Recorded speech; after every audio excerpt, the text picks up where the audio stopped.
नमस्कार, स्वागत है आप सभी का मेरे चैनल स्पेशल एजुकेशन नीड्स में। आज का जो हमारा पेपर है वो है assessment and identification of hearing loss and needs. C12 का पेपर है, HI का पेपर है।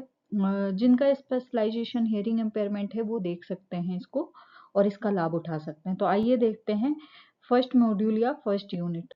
तो जो फर्स्ट मॉड्यूल या फर्स्ट यूनिट है हमारी वो है early identification of hearing loss. यहाँ पर पूछे 1.1 में need for early identification of hearing loss. तो सबसे पहले हमें इसमें ये जानना जरूरी है कि हियरिंग लॉस क्या होता है। तो हियरिंग लॉस वो होता है जैसे किसी बच्चे में सुनने से संबंधित कोई समस्या है, ठीक है, उसको हियरिंग इम्पेयर्ड या हियरिंग लॉस बोलते हैं। जैसे मिडिल पार्ट में है, आउटर पार्ट में है या इनर पार्ट में है, समस्या कहाँ पर है। ईयर में अगर प्रॉब्लम होती है तो वो हियरिंग लॉस कहलाता है। तो हियरिंग लॉस की दूसरी चीज ये है अर्ली आइडेंटिफिकेशन। अब यहाँ पर हम डिस्कस कर रहे हैं अर्ली आइडेंटिफिकेशन। अर्ली आइडेंटिफिकेशन की हिंदी जो है वो है शीघ्र पहचान, ठीक है, या शुरुआती शीघ्र पहचान, ठीक है। तो शुरुआती शीघ्र पहचान जो है उसकी अगर हम बात करें तो जैसे बच्चा अर्ली स्टेज में जब उसके जन्म का कुछ समय होता है, जैसे 1 मंथ, 2 मंथ, 3 मंथ, और उसमें हम ये पता लगा लें कि बच्चे में क्या समस्या है, ठीक है, बच्चे में समस्या है ये पता लगा लें तो वो कहलाता है अर्ली आइडेंटिफिकेशन। और इंटरवेंशन होता है जब हम पता लगा के और उसको ट्रीटमेंट या उसे जो भी एड्स एंड अप्लायंस यूज किए जाते हैं या रिहैबिलिटेशन की जो सर्विसेज हैं वो दिलवाते हैं तो वो इंटरवेंशन कहलाता है। क्लियर है? आगे बढ़ते हैं। तो हियरिंग लॉस की शुरुआती पहचान की आवश्यकता, यानी कि early identification of hearing loss, मतलब आइडेंटिफिकेशन अगर अर्ली स्टेज में हो जाए तो हियरिंग लॉस की आवश्यकता क्या होती है, मतलब अर्ली आइडेंटिफिकेशन की आवश्यकता क्या होती है। तो सबसे पहले कॉम्प्रिहेंशन ग्रोथ होता है बच्चे का, समझदारी में वृद्धि होती है। अब समझदारी में वृद्धि किस तरीके से होती है, जैसे जन्म के कुछ महीनों में बच्चा अपनी सुनने की क्षमता की पहचान करने में और उसके विकास में सुधार होता है, जैसे भाषा और संचार कौशल, ठीक है। दूसरा है शिक्षा में मदद। शिक्षा में मदद, सुनने में कमी होने पर बच्चों को समय पर सहायता मिलती है जिससे उनकी पढ़ाई और सामाजिक कौशल में सुधार होता है। नेक्स्ट है सामाजिक समावेश। सामाजिक समावेश में शुरुआती पहचान से बच्चों को समाज में अधिक सहज रूप से शामिल किया जा सकता है जिससे उनका आत्मविश्वास बढ़ता है। आवश्यक उपचार, यदि सुनने में समस्या है और उसका असेसमेंट कर लिया जाए उसके बाद उसका ट्रीटमेंट कर लिया जाए ताकि बच्चा सामान्य जीवन बिता सके और शारीरिक व मानसिक विकास में किसी प्रकार की रुकावट नहीं आती है। नेक्स्ट है भविष्य में समस्याओं से बचाव। जब सही इलाज हो, मतलब इलाज ना मिलने से बच्चों की मानसिक दबाव और सामाजिक समस्याएं उत्पन्न हो जाती हैं। तो अगर हम सही ट्रीटमेंट लेते हैं तो उससे क्या होता है, भविष्य में जो भी समस्याएं आने वाली होती हैं उनसे बचाव कर सकते हैं। सुनने की क्षमता की जांच, हियरिंग असेसमेंट करवा सकते हैं। बच्चों और बड़ों में सुनने की समस्या की पहचान के लिए नियमित रूप से हियरिंग असेसमेंट करानी चाहिए। हमारा जो नेक्स्ट टॉपिक है 1.2 overview to behavioural and objective techniques in screening for hearing loss. मतलब जब हम हियरिंग लॉस की स्क्रीनिंग करते हैं, स्क्रीनिंग का मतलब होता है कि समस्या का पता लगाना। तो जब हम स्क्रीनिंग करते हैं तो वहां पर जो ऑब्जेक्टिव टेक्निक्स होते हैं या बिहेवियरल टेक्निक्स होती हैं वो कौन सी होती हैं। तो सबसे पहले हम जान लेते हैं कि बिहेवियरल टेक्निक्स क्या होती हैं। बिहेवियरल टेक्निक्स होती है वर्ड आइडेंटिफिकेशन टेस्ट। मतलब इसमें हम क्या करते हैं, शब्दों या ध्वनियों को पहचानने के लिए ये परीक्षण करते हैं। इसमें बच्चे और व्यक्ति दोनों का कर सकते हैं। दूसरा ऑडियोमेट्री टेस्ट कर सकते हैं। इसमें जो बच्चों की सुनने की जो कैपेसिटी है, क्षमता है कि कितना सुन पा रहे हैं, उसका मूल्यांकन करते हैं। कंडक्शन टेस्ट है जिसमें बोन कंडक्शन जो है, एयर कंडक्शन है, उसका टेस्ट कर सकते हैं। इसमें आंतरिक और बाहरी सुनने की जो मतलब आउटर ईयर और इनर ईयर में, मिडिल ईयर में क्या प्रॉब्लम है वो यहाँ पर उस समस्याओं को आइडेंटिफिकेशन कर सकते हैं। नेक्स्ट है प्रेरणात्मक परीक्षण।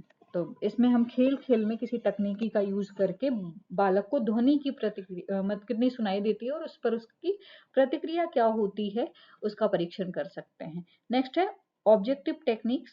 ऑब्जेक्टिव टेक्निक्स में है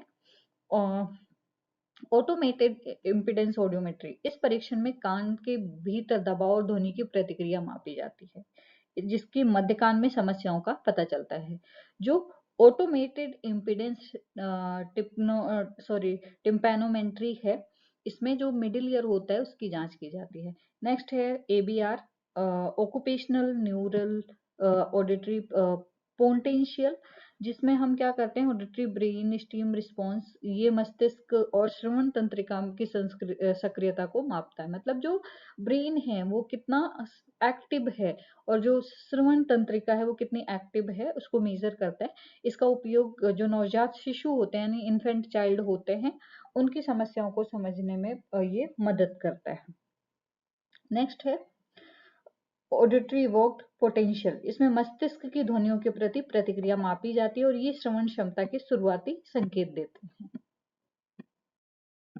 1.3 में कुछ है team member involve in hearing screening and their role, मतलब कौन कौन से टीम मेंबर इन्वॉल्व होते हैं हियरिंग स्क्रीनिंग में और उनके रोल क्या होते हैं। तो पहले जो है ऑडियोलॉजिस्ट, इनका इनका जो रोल होता है सुनने की समस्याओं का निदान और उपचार करते हैं, मतलब डायग्नोसिस करते हैं जो भी प्रॉब्लम है कि प्रॉब्लम क्या है उसको आइडेंटिफाई करते हैं और उसका ट्रीटमेंट करते हैं। दूसरा जो है श्रवण परीक्षण करना, जो हियरिंग असेसमेंट टेस्ट होते हैं उनको करना, हियरिंग असेसमेंट टेस्ट करना और उनके जो भी रिजल्ट आते हैं उसको एनालिसिस करना। हियरिंग एड देना, मतलब सुनने की सहायता वाले जो हियरिंग एड होते हैं वो प्रोवाइड करवाना। ENT आता है दूसरा, ENT स्पेशलिस्ट जो होते हैं कान नाक और गले की समस्याओं का निदान और इलाज करते हैं। ये सुनने की समस्याओं के लिए चिकित्सा या शल्य क्रिया उपचार प्रदान करते हैं। जो शल्य क्रिया मतलब यानी कि सर्जरी जो होती है वो करते हैं।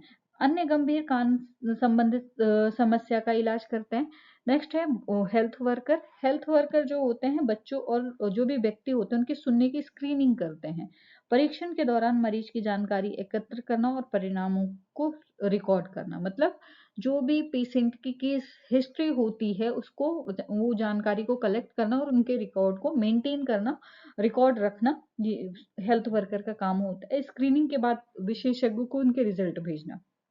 नेक्स्ट है परिवार और देखभाल करने वाला, फैमिली एंड केयर गिवर, बच्चे की देखभाल करना, नियमित स्क्रीनिंग सुनिश्चित करना, विशेषज्ञ की सलाह पर अमल करना और उपचार के लिए सहयोग करना, ये इनका रोल होता है। स्कूल टीचर, बच्चों के सुनने से संबंधित किसी भी समस्या के लक्षण को पहचानना, स्क्रीनिंग के लिए स्कूल में छात्रों को संदर्भित करना।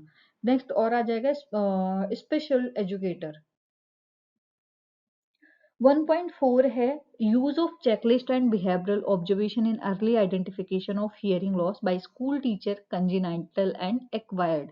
यहाँ पर पूछा है कि सुनने की समस्या यानी कि श्रवण बाधित बच्चे जो होते हैं या हियरिंग लॉस की जो प्रारंभिक पहचान में जो चेकलिस्ट और व्यवहारिक निरीक्षण का उपयोग किया जाता है, जैसे कंजेनाइटल और एक्वायर्ड हो। कंजेनाइटल जन्मजात होता है और एक्वायर्ड बाद में ग्रहण होता है। तो सबसे पहले चेकलिस्ट का उपयोग देख लेते हैं। शिक्षक चेकलिस्ट का उपयोग करके बच्चों की सुनने की समस्याओं के संकेत को पहचान सकते हैं, जिसमें चेकलिस्ट में निम्न बिंदु शामिल हो सकते हैं, जैसे बच्चों का ध्यान और प्रतिक्रिया समय, शब्दों और आवाजों पर प्रतिक्रिया किस तरीके से करता है, दूसरों की बातों को समझने में कठिनाई, शोर में सुनने में समस्या, इस तरीके से हम पॉइंट शामिल कर सकते हैं। इनका व्यवहारिक निरीक्षण जो है, जैसे शिक्षक बच्चों के रोजमर्रा के व्यवहार का निरीक्षण करते हैं, जैसे बार बार सवाल पूछना, बिना ध्यान दिए बातों का उत्तर देना, खेल और कक्षाओं में अन्य बच्चों के पीछे रहना। यदि शिक्षक बच्चे के व्यवहार में असामान्यताएं पाते हैं तो वो सुनने की समस्या से संभावित संकेत समझ सकते हैं। अब नेक्स्ट है जन्मजात और अधिग्रहित सुनने की समस्या, मतलब जो कंजेनाइटल है, जैसे जन्म से ही सुनने की समस्या जो पहले से मौजूद होती है उसे पहचानने में चेकलिस्ट और पर्यवेक्षण बहुत सहायक होता है। मतलब जन्म से पहले जन्मजात जो होती है कि बच्चा जन्म के समय नहीं रोया है, या फिर वो किसी की 3 मंथ पे किसी का रिस्पॉन्स नहीं कर रहा है, या फिर और मतलब कोई कारण हो सकते हैं। एक्वायर्ड है समय के साथ सुनने की क्षमता में कमी, जैसे चोट लग गई, बीमारी हो गई, दुर्घटना हो गई, इस तरीके से। तो इसमें आप क्या कर सकते हैं, आप चेकलिस्ट बना सकते हैं एक्वायर्ड और कंजेनाइटल की। तो चेकलिस्ट के लिए आपको क्या करना है, कॉलम बना लेने हैं इस तरीके से। कॉलम में पहला यहाँ पर क्वेश्चन जो आपके पॉइंट हैं वो ऐड करने हैं। पॉइंट ऐड करने के बाद आपको क्या करना है, यस और नो का एक दो कॉलम और बना लेने हैं। एक जगह पे आपको मेंशन करना है यस और दूसरी जगह पे नो। अब आपको क्वेश्चन किस तरीके से डिजाइन करने हैं, तो क्वेश्चन आपको डिजाइन करने हैं जैसे आप यहाँ पर कंजेनाइटल का ले रहे हैं, तो यहाँ पर क्या जन्म के समय आपका बच्चा रोया था, ये मदर के लिए हो सकता है। तो क्या जन्म के समय आपका बच्चा रोया था। अब पेरेंट्स के रिस्पॉन्स क्या आएंगे, यस और नो में आएंगे। क्या आपका बच्चा आवाज सुनकर उस तरफ गर्दन घुमाकर देखने की कोशिश करता है, यस और नो में जवाब आएंगे। तो जब भी हम चेकलिस्ट का यूज करते हैं तो हमेशा यस और नो में जवाब आता है। ठीक है, तो इस तरीके से आप इसमें चेकलिस्ट मेंशन कर सकते हैं और जरूर बनाए चेकलिस्ट। अगर आप चेकलिस्ट बनाते हैं तो आपको नंबर बहुत अच्छे मिलेंगे। ठीक है, आगे बढ़ते हैं। 1.5 है referral of children based on sign and symptoms of hearing loss. तो यहाँ पर पूछा है कि जो हियरिंग लॉस के संकेत और लक्षण होते हैं उनके आधार पर हम बच्चे को कहाँ पर रेफर कर सकते हैं। तो सबसे पहले हम देख लेते हैं child based on symptoms and sign of hearing loss.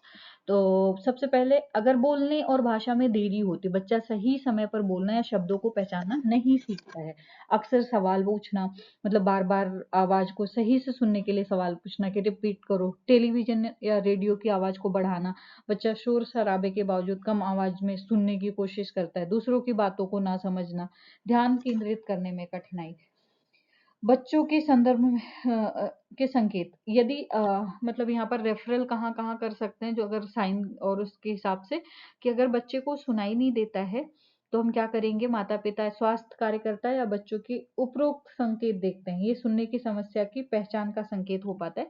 अक्सर ध्यान केंद्रित ना कर पाना, अगर बच्चा लगातार ध्यान नहीं दे पा रहा तो उसे ऑडियोलॉजिस्ट या ईएनटी के पास ले जा सकते हैं। भाषा विकास में अगर कमी है तो यहाँ पर लैंग्वेज पैथोलॉजिस्ट के पास ले जा सकते हैं, स्पीच थेरेपिस्ट के पास ले जा सकते हैं। रेफरल प्रोसेस क्या होगी, सबसे पहले स्कूल या घर में किसी भी प्रकार की समस्या के संकेतों की पहचान करें, फिर क्या करेंगे, ऑडियोलॉजिस्ट या ईएनटी विशेषज्ञ के पास ले जा सकते हैं जिसको जो सुनने का सही निदान करेगा, और उसके बाद उचित उपचार और सहायता दिलवा सकते हैं। जैसे उचित उपचार, अगर बच्चे को हियरिंग एड की जरूरत है तो वो दिलवा सकते हैं, या फिर अगर बच्चे को मतलब वो उसको कॉकलियर इम्प्लांट करवाने वाला होगा, कॉकलिया डैमेज होती है तो उसके आधार पर कॉकलियर इम्प्लांट करवा सकते हैं, या फिर उसे स्पेशल एजुकेशन की ज़रूरत है, स्कूल प्लेसमेंट करवा सकते हैं। तो इस तरीके से हम उसे रेफर कर सकते हैं। नेक्स्ट है मॉड्यूल 3। मॉड्यूल 3 में पूछे है 2 ऑडियोलॉजिकल असेसमेंट। ठीक है, अब यहाँ पर 2.1 है orientation, sound, physical and psychological parameter attributes, concept of dBHL versus dBSPL, auditory milestone in typical children 0 to 2 year. तो सबसे पहले हम देख लेते हैं ओरिएंटेशन साउंड, मतलब साउंड का ओरिएंटेशन क्या है, यानी कि हम कह सकते हैं इंट्रोडक्शन। ठीक है, तो जो साउंड है वो सबसे पहले साउंड क्या होता है, आप चाहो तो पिक्चर ड्रॉ कर सकते हो, किस तरीके से ऐसे वो कर लेना है और फिर इस तरीके से वेवलेंथ बना लेनी है। ठीक है, अब यहाँ पर हम देख लेते हैं साउंड क्या है। साउंड एक ध्वनि तरंगों के रूप में ऊर्जा होती है, हम कह सकते हैं फॉर्म ऑफ एनर्जी है। ठीक है, ऊर्जा का एक स्रोत है जो क्या करता है, जो हमारे वातावरण में फैलती है और हमारे कानों तक पहुंचती है। ठीक है, ये कंपन और दाब में बदलाव का रूप होती है जो श्रवण अंगों द्वारा महसूस होती है। ठीक है, तो हम फॉर एग्जाम्पल ये मान लेते हैं हमारा ये साउंड का वो है, इसको बोलते हैं एक साइकिल। ठीक है, ये नंबर ऑफ साइकिल होती हैं जो वेवलेंथ होती हैं उसके अंदर, ये फ्रीक्वेंसी कहलाती हैं। ठीक है, ये होता है एम्पलीट्यूड। ठीक है, तो इस तरीके से हम इसको डिवाइड करते हैं। अब शारीरिक पैरामीटर हम देख लेते हैं। सबसे पहले, सॉरी ये भौतिक होगा, शारीरिक नहीं होगा, यहाँ पर आप लिख सकते हो भौतिक। ठीक है, भौतिक पैरामीटर जो है, तो फिजिकल एट्रीब्यूट्स ऑफ साउंड जो है, फ्रीक्वेंसी सबसे पहले तो ये ध्वनि की तीव्रता को नापता है। फ्रीक्वेंसी क्या है, जिसे हम हर्ट में माप सकते हैं, जैसे उच्च आवृत्ति पिच, जैसे चिरपिंग बर्ड है या फिर निम्न आवृत्ति पिच जो है जैसे गहरी ध्वनियों को दर्शाती है। तो फ्रीक्वेंसी क्या है, नंबर ऑफ साइकिल, एक सेकंड में जितनी नंबर ऑफ साइकिल बनती है वो क्या कहलाती है, आपकी फ्रीक्वेंसी कहलाती है। दूसरी है इंटेंसिटी। इंटेंसिटी क्या है, ये ध्वनि की शक्ति को मापता है, जिससे हम डीबी में मापते हैं, ठीक है। तीव्रता जितनी अधिक होती है ध्वनि उतनी तेज होती है। अब इसमें और भी है, वेवलेंथ होगा। वेवलेंथ क्या है, एक ध्वनि तरंग है, ठीक है, जो वातावरण में फैलकर वायुमंडल में फैलती है और हमारे कानों तक पहुंचती है। टाइम पीरियड है एक साइकिल को बनाने में जितना समय लगता है, और आप मेंशन कर सकते हैं, ठीक है। तो इस तरीके से आप फिजिकल पैरामीटर्स या फिजिकल एट्रीब्यूट्स ऑफ साउंड का कर सकते हैं। दूसरा है साइकोलॉजिकल एट्रीब्यूट्स ऑफ साउंड, जिसमें लाउडनेस है। लाउडनेस में टू सॉफ्ट या टू लाउड है, इसमें मेंशन नहीं है लेकिन आप मेंशन कर सकते हैं, टू सॉफ्ट और टू लाउड, ठीक है। फिर आता है पिच। ये ध्वनि की ऊंचाई या निचाई को महसूस करती है, जैसे आवाज का तीखापन, ठीक है, सुरीलापन। जैसे जितना ज्यादा सुरीली आवाज होती है उतना ज्यादा पिच हाई होती है, और जितना ज्यादा भारी आवाज होती है उतना ज्यादा पिच लो होती है, ठीक है।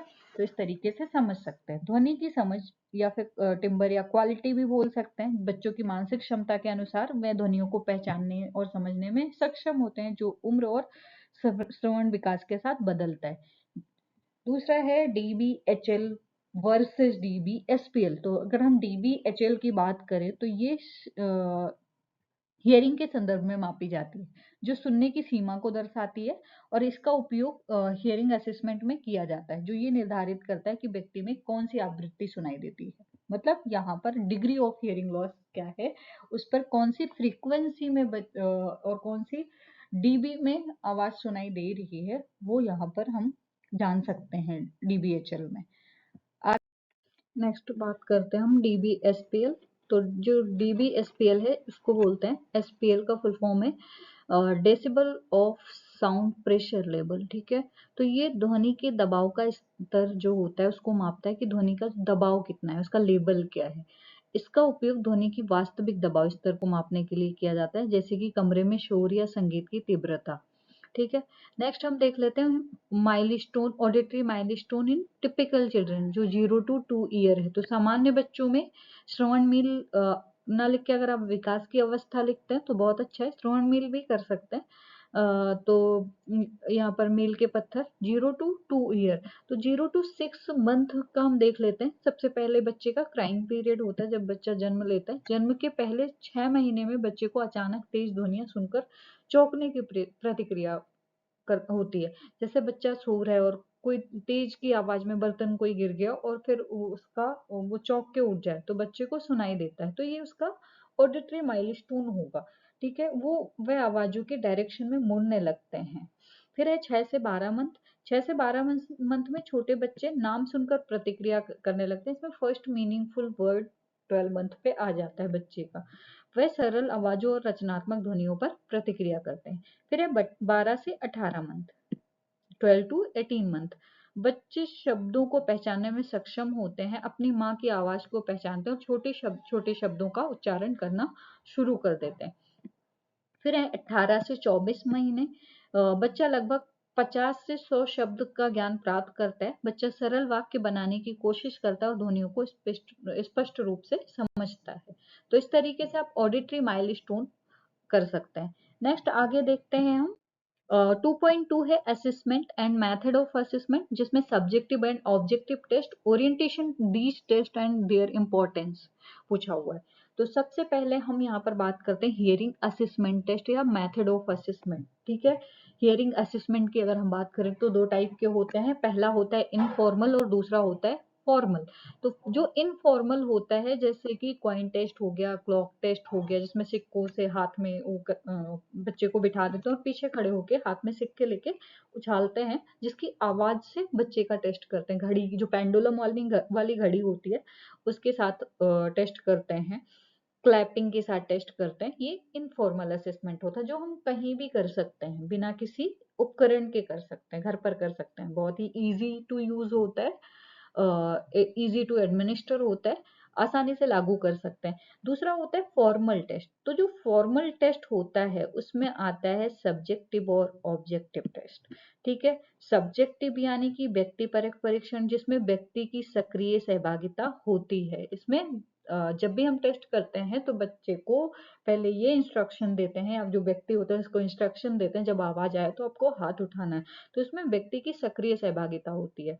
ठीक है, ऑब्जेक्टिव टेस्ट जो होता है इसमें ये वस्तुनिष्ठ होता है, तो इसमें वस्तु की ज्यादा उपयोग किया जाता है। जब भी हम बच्चे का टेस्ट करते हैं तो उसमें इसमें एक्टिव पार्टिसिपेशन की जरूरत नहीं होती है, इसमें कम होती है या बिल्कुल ही नहीं होती है एक्टिव पार्टिसिपेशन।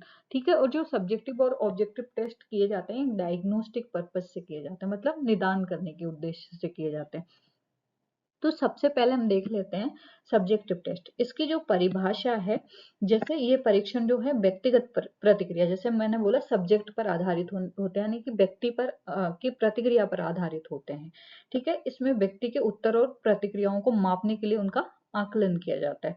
दूसरा है इसमें इसमें जो टेस्ट है, पहला है ट्यूनिंग फोक टेस्ट। तो जो ट्यूनिंग फोक टेस्ट है इसको शॉर्ट फॉर्म में TFTV बोलते हैं।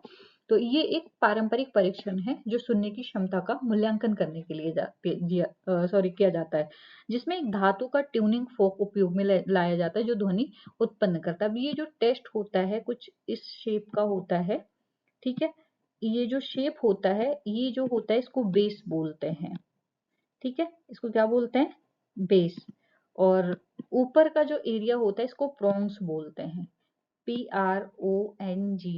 ठीक है, इसको क्या बोलते हैं? प्रोंग्स बोलते हैं। तो आप इसको लिख सकते हैं। ये जो अब हम क्या करते हैं, बेस को हाथ में पकड़ते हैं और प्रोंग्स को किसी चीज से टकराते हैं जिससे वाइब्रेशन उत्पन्न होता है।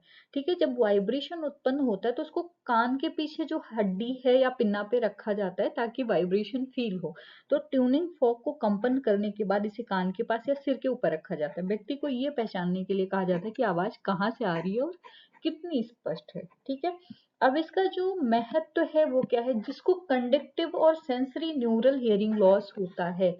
कंडक्टिव हियरिंग लॉस यानी कि मिडिल ईयर और आउटर ईयर में दिक्कत होती है। सेंसरी न्यूरल हियरिंग लॉस यानी कि इनर ईयर कॉक्लिया या नर्व में दिक्कत होती है। ठीक है, तो उनके लिए यूज में लाया जाता है। ये इस प्रकार की पहचान करने के लिए किया जाता है। ये सरल, जल्दी और सस्ता तरीका होता है। ठीक है, नेक्स्ट आगे बढ़ते हैं। प्योरटोन ऑडियोमेट्री। ठीक है, प्योरटोन ऑडियोमेट्री का शॉर्ट फॉर्म होता है PTA। PTA जो है इसमें 2 रूम्स की आवश्यकता होती है। ठीक है, 2 रूम मीन्स जैसे एक रूम है इसमें ऑडियोमीटर होता है और ऑडियोलॉजिस्ट होता है, और दूसरा जो रूम होता है वो पूरी तरीके से साउंड प्रूफ होता है। उसमें बच्चा होता है, ठीक है, जिसके कानों में हेडफोन्स लगा होता है या बोन वाइब्रेटर लगा होता है, जिसके थ्रू उसके कानों तक आवाज जाती है। जब आवाज देते हैं तो उसको एक इंस्ट्रक्शन दिया जाता है कि जब भी आवाज आए तो क्या करना है आपको, हाथ उठाना है। तो यहाँ पर बैठा होता है जो ऑडियोलॉजिस्ट होता है और बीच में यहाँ पर मिरर लगा होता है।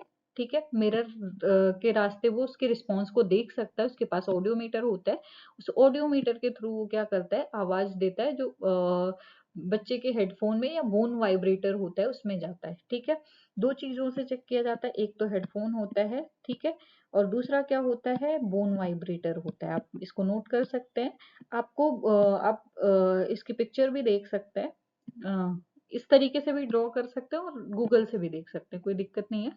तो अगर हम इसकी डेफिनेशन देखें तो ये वैज्ञानिक परीक्षण है जिसमें विभिन्न जो फ्रीक्वेंसी होती है, इंटेंसिटी होती है, उस पर ध्वनि दी जाती है और व्यक्ति से उसके सुनने के लिए प्रतिक्रिया मांगी जाती है। मतलब जब हम ये टेस्ट करते हैं तो ऑडियोलॉजिस्ट क्या करता है, आप किसी फ्रीक्वेंसी और इंटेंसिटी पर आवाज देता है जो बच्चे के हेडफोन या बोन वाइब्रेटर में पहुंचता है, और उससे पहले ये इंस्ट्रक्शन दिया जाता है कि जब भी आवाज आए तो आपको क्या करना है, हाथ उठाना है। ठीक है, विधि क्या होती है, व्यक्ति को हेडफोन के माध्यम से या बोन वाइब्रेटर के माध्यम से जो फ्रीक्वेंसी और इंटेंसिटी की ध्वनियां सुनाई जाती हैं, जिसे प्योर टोन बोलते हैं। ठीक है, उसका उपयोग किया जाता है जो सुनने की सीमा और समस्या का आकलन करता है। महत्व क्या होता है, ये समस्याओं का निदान करने के लिए विश्वसनीय और व्यापक तरीका है। चिकित्सक द्वारा किया जाता है। इससे सुनने की क्षमता का सटीक जानकारी मिलती है। ठीक है। तीसरा है स्पीच ऑडियोमेट्री। स्पीच ऑडियोमेट्री जो है ये परीक्षण भाषा और शब्दों को पहचानने की क्षमता का मूल्यांकन करता है। इसमें व्यक्ति से शब्दों को समझने और सुनने के लिए कहा जाता है। ठीक है। स्पीच ऑडियोमेट्री, इसमें भी 2 रूम होते हैं और एक में ऑडियोलॉजिस्ट और एक में क्लाइंट बैठता है, जो क्लिनिशियन और क्लाइंट। ठीक है। तो इसमें क्या करते हैं, जैसे उसमें टोन देते हैं प्योर टोन ऑडियोमेट्री में, वैसे इसमें स्पीच देते हैं। उसमें आइडेंटिफिकेशन और अवेयरनेस लेवल देखते हैं बच्चे का। तो इसमें जो बच्चा कितना बोल पा रहा है, सुनने की क्षमता और शब्दों को पहचानने की क्षमता कितनी है उसकी। इस परीक्षण में इसकी विधि देख लेते हैं। तो इस परीक्षण में शब्दों और वाक्यों और ध्वनियों को अलग अलग आवृत्ति और तीव्रताओं पर सुनाया जाता है। मतलब जो शब्द और वाक्य और ध्वनि होते हैं उनकी अलग अलग फ्रीक्वेंसी और इंटेंसिटी पर बच्चे को सुनाया जाता है और व्यक्ति या बच्चे से पूछा जाता है कि वो कितने शब्द सही सही पहचान सकता है। महत्व क्या है, इसको सुनने को अधिक वास्तविक परिस्थितियों में जैसे बातचीत के दौरान मापने के लिए किया जाता है। ये विशेष रूप से निर्धारित करने के लिए उपयोगी है व्यक्ति की शुद्ध ध्वनियों के अलावा संवाद की समझ में कोई समस्या है या नहीं है। तो इस तरीके से हम ये सब्जेक्टिव टेस्ट कर सकते हैं। नेक्स्ट है ऑब्जेक्टिव टेस्ट। ऑब्जेक्टिव टेस्ट जो होते हैं ये व्यक्ति की प्रतिक्रियाओं से स्वतंत्र होते हैं। मतलब जैसे उसमें व्यक्ति की प्रतिक्रिया जरूरी होती है। इसमें अक्सर टेस्ट करते हुए हम जो ऑडियोलॉजिस्ट होता है या जो प्रोफेशनल होते हैं वो बच्चों को या व्यक्ति को सुला देते हैं और उसके बाद ये टेस्ट किया जाता है। ठीक है। तो ये शारीरिक या जैविक संकेतों पर आधारित होते हैं। इनमें किसी उपकरण का उपयोग करके मूल्यांकन किया जाता है। तो पहला है ऑटो एकॉस्टिक इमिशन टेस्ट। ठीक है। ऑटो एकॉस्टिक इमिशन टेस्ट जो है ये इस परिभाषा देख लेते हैं। ये परीक्षण कान के भीतर ध्वनि की प्रतिक्रिया मापता है। जब कान के अंदर कॉक्लिया यानी कान के आंतरिक हिस्से में से ध्वनि उत्पन्न होती है तो ये परीक्षण उस ध्वनि को मापता है। अब इसकी विधि क्या है, एक छोटा माइक्रोफोन कान के अंदर डाला जाता है और उसे बाहर से ध्वनि उत्पन्न की जाती है। यदि कॉक्लिया सामान्य रूप से कार्य कर रहा है तो वो ध्वनि उत्पन्न करेगा जिससे माप लिया जाता है। महत्व क्या है, ये जो परीक्षण है विशेष रूप से नवजात बच्चों में सुनने की समस्या की शुरुआती पहचान के लिए उपयोगी है, क्योंकि ये बिना किसी व्यक्ति की प्रतिक्रिया के उपयोग किया जाता है। इसलिए इसका जो टेस्ट होता है वो सब्जेक्टिव टेस्ट से ज्यादा रिलायबल होता है। ठीक है। नेक्स्ट है इम्पिडेंस ऑडियोमेट्री। इम्पिडेंस ऑडियोमेट्री जो है इसकी परिभाषा देख लेते हैं। ये परीक्षण जो है वो मिडिल ईयर के लिए किया जाता है। ठीक है। मिडिल ईयर की जो कार्य प्रणाली है दबाव को मापने के लिए किया जाता है। ये परीक्षण कान के दबाव का मूल्यांकन करता है और बताता है कि ध्वनियां जो भी होती हैं वो कान के माध्यम से सही तरीके से जा रही हैं या नहीं जा रही हैं। विधि क्या होती है, कान में एक छोटा प्रोब डाला जाता है। ठीक है। जो प्रोब होता है वो दबाव और ध्वनि को मापता है। इसमें कान के पर्दे की स्थिति और मध्य कान की कार्य की क्षमता का मूल्यांकन किया जाता है। मतलब जो मिडिल ईयर के ओसिकुलर चेन है, जो कान की हड्डियां हैं वो किस तरीके से काम कर रही, सही कर रही हैं या नहीं कर रही हैं। महत्व क्या है, ये परीक्षण उन मामलों के लिए उपयोगी है जहां मध्य कान में समस्या जैसे म्यूकोशल या तरल पदार्थ की उपस्थिति हो सकती है जो सुनने की समस्या का कारण बन सकती है। नेक्स्ट है वेरा टेस्ट। इसको sorry brain evoked response audiometry, एबीआर नहीं बोलते हैं, VERA बोलते हैं। ठीक है। यहाँ पर गलत ये मिसप्रिंट हो गया है तो आप इसको कर सकते हैं BERA। ठीक है। BERA, B for brain steam, E for evoked, R for response और A फॉर ऑडियोमेट्री। ठीक है। Brain evoked response audiometry. ठीक है। अब ये इसकी परिभाषा देख लेते हैं। तो ये परीक्षण मस्तिष्क और श्रवण तंत्रिका के बीच ध्वनि के संचार को मापता है। मतलब ये जो ब्रेन है और जो ऑडिटरी नर्व है उसके बीच ध्वनि किस तरीके से, सिग्नल जो है वो किस तरीके से मस्तिष्क तक पहुंचता है और उसकी जो प्रतिक्रिया होती है वो क्या होती है, इससे हम माप सकते हैं। तो इसमें क्या होता है, इसकी विधि क्या है, कान में ध्वनियां भेजी जाती है, उसके बाद सिर पर इलेक्ट्रोड लगाए जाते हैं, सिर पर फोरहेड पर लगाए जाते हैं, वर्टेक्स एरिया पर लगाए जाते हैं और कान के पीछे की जो हड्डी होती है उस पर लगाए जाते हैं। और इसका जो रिस्पॉन्स होता है, जो रिजल्ट होता है वो कंप्यूटर की स्क्रीन पर आ जाता है। ठीक है। तो जो मस्तिष्क की प्रतिक्रिया रिकॉर्ड करते हैं, इस परीक्षण से ये पता चलता है कि ध्वनि मस्तिष्क तक पहुंच रही है या नहीं हो रही है। महत्व क्या है, सबसे पहले तो जब भी ये टेस्ट करते हैं तो बच्चे को नींद की गोली देकर सुला दिया जाता है। ठीक है। ये परीक्षण नवजात शिशु और ऐसे व्यक्तियों के लिए महत्वपूर्ण है जो अपनी प्रतिक्रिया नहीं दे सकते हैं। ये सुनने की समस्या को मस्तिष्क स्तर पर पहचानने में सहायक होता है। क्लियर है? आगे बढ़ते हैं। नेक्स्ट है 2.3 audiometer, block diagram, parts and use, types of audiometry, sound field, BOA, VRA and close field audiometry.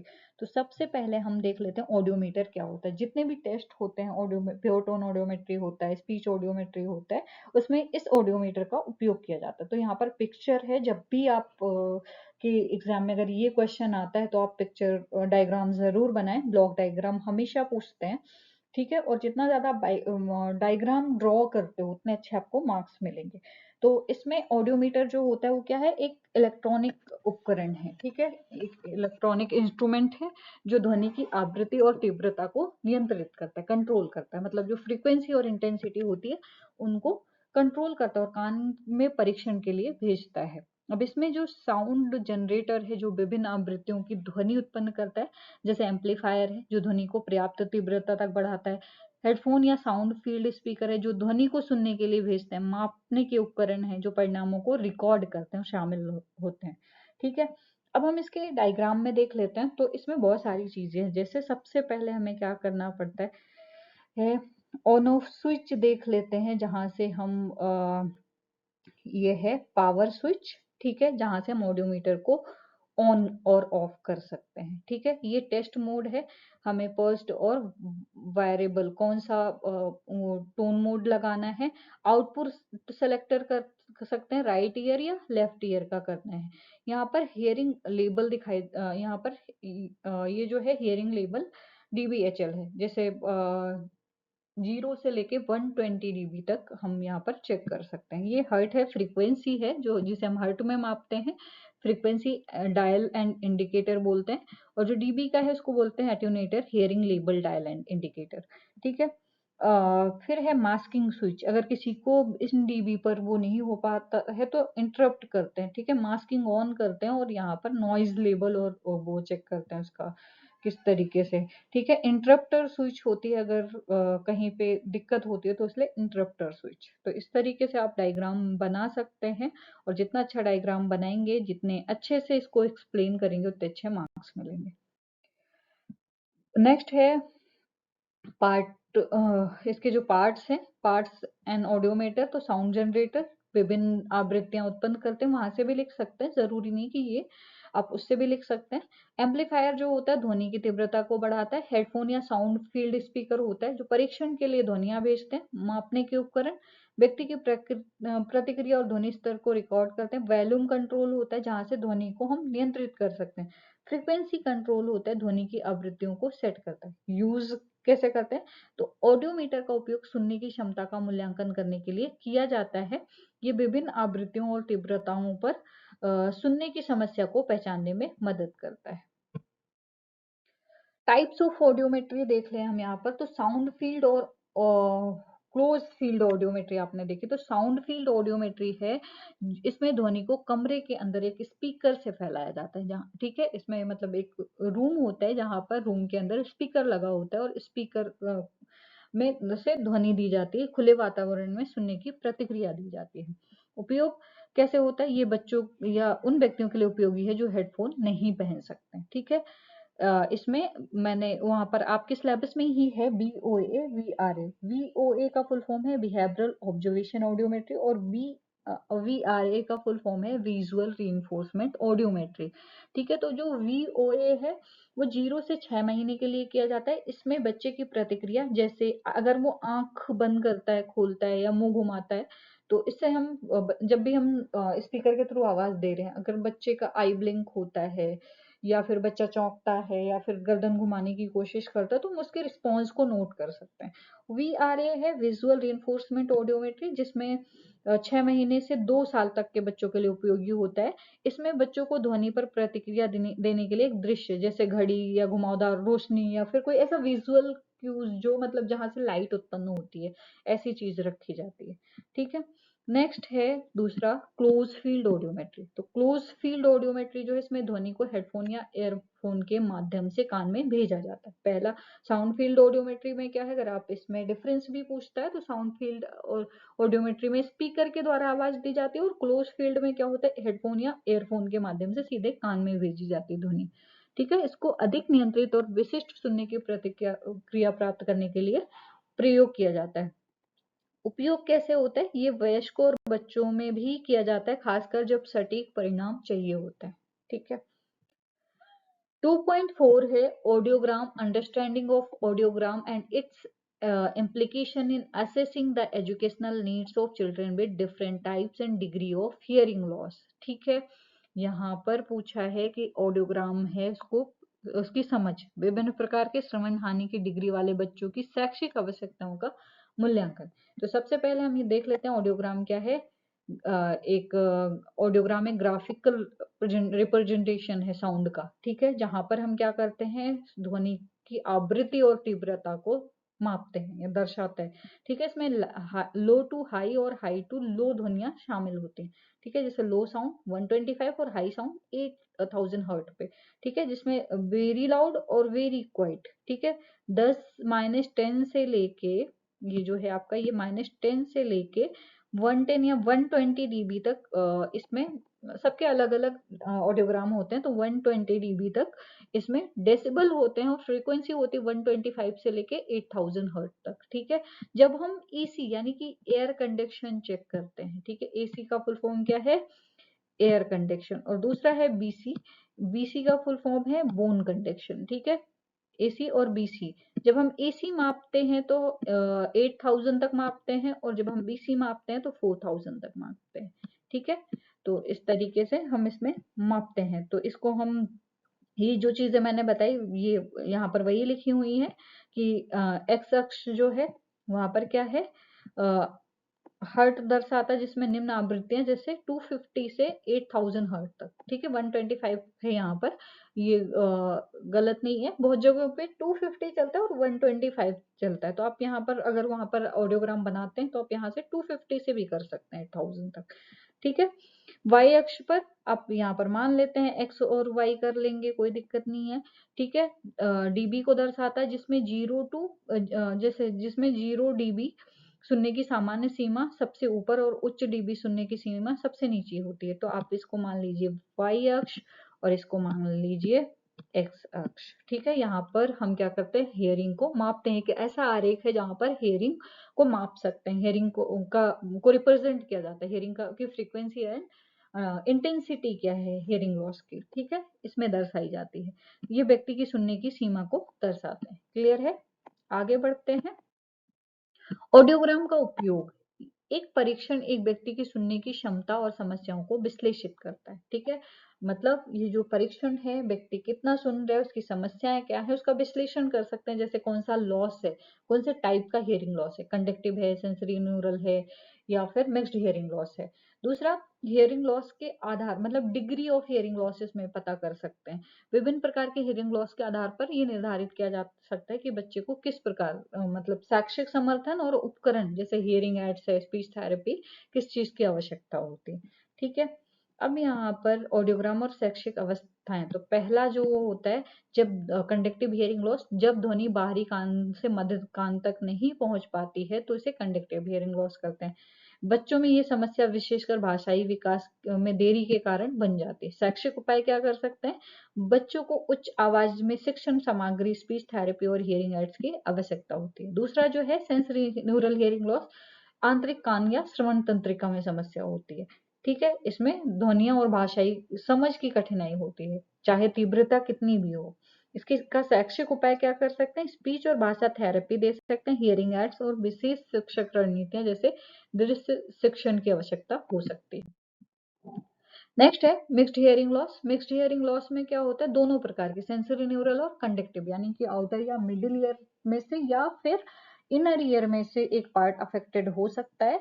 ठीक है, जिसमें भाषाई और श्रवण दोनों समस्याएं होती हैं, सामाजिक विकास में रुकावट डाल सकते हैं। उपाय क्या कर सकते हैं? आईईपी बना सकते हैं, स्पीच थेरेपी दे सकते हैं, हियरिंग एड दे सकते हैं। ठीक है।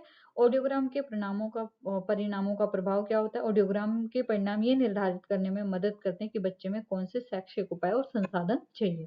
ठीक है। बच्चों की श्रवण समस्या के प्रकार और डिग्री के आधार पर उनकी शैक्षिक आवश्यकताओं के अनुरूप कक्षा में विशेष शैक्षिक समर्थन, तकनीकी उपकरण और शिक्षा की विधियों का चयन किया जा सकता है। मतलब अगर types and degree of hearing loss का पता चल जाए तो बच्चे की आवश्यकता पता चल जाती है, उसे किस तरीके से की एजुकेशन की जरूरत होती है, उसके लिए विकल्प कौन सा यूज कर सकते हैं, उसके लिए क्लासरूम कौन सा यूज कर सकते हैं, उसके लिए टाइप्स ऑफ स्कूल कौन सा यूज कर सकते हैं, मेन स्ट्रीमिंग, रेगुलर स्कूल या स्पेशल स्कूल। ठीक है। तो ये हम डिसाइड कर सकते हैं। आगे बढ़ते हैं। 2.5 2.5 जो है concept of unaided aided audiogram, speech spectrum and its application. तो यहाँ पर सबसे पहले हम देख लेते हैं एडेड और अनएडेड ऑडियोग्राम। ठीक है। अनएडेड ऑडियोग्राम जो है जिसमें व्यक्ति को हियरिंग एड या किसी श्रवण सहायता उपकरण का उपयोग नहीं कराया जाता है। अनएडेड जो होता है, अनएडेड का मतलब जहां पर किसी एड्स एंड अप्लायंस का यूज नहीं किया जाता है। ठीक है। इसमें व्यक्ति की सुनने की क्षमता का मूल्यांकन जिसकी प्राकृतिक स्थिति में किया जाता है। ये ऑडियोग्राम ये दर्शाता है कि व्यक्ति बिना किसी सहायता उपकरण के किस प्रकार सुनने की क्षमता रखता है। दूसरा है एडेड ऑडियोग्राम। ठीक है। एडेड ऑडियोग्राम जो है इसमें हियरिंग एड या अन्य श्रवण उपकरण का उपयोग किया जाता है। ये ऑडियोग्राम व्यक्ति की सुनने की क्षमता को इन उपकरणों के साथ मापता है। ये दिखाता है कि हियरिंग एड या अन्य सहायक उपकरणों के उपयोग से व्यक्ति की सुनने की क्षमता में कितना सुधार हुआ है। ठीक है। तो इसमें डिफरेंस लिखना पड़ता है आपको बहुत बार। तो एडेड ऑडियोग्राम क्या होता है? जहां पर हम किसी हियरिंग उपकरण की सहायता से चेक करते हैं। ठीक है।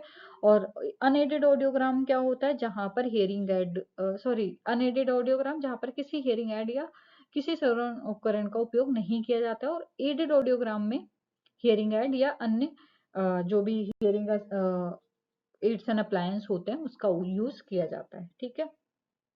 आगे बढ़ते हैं।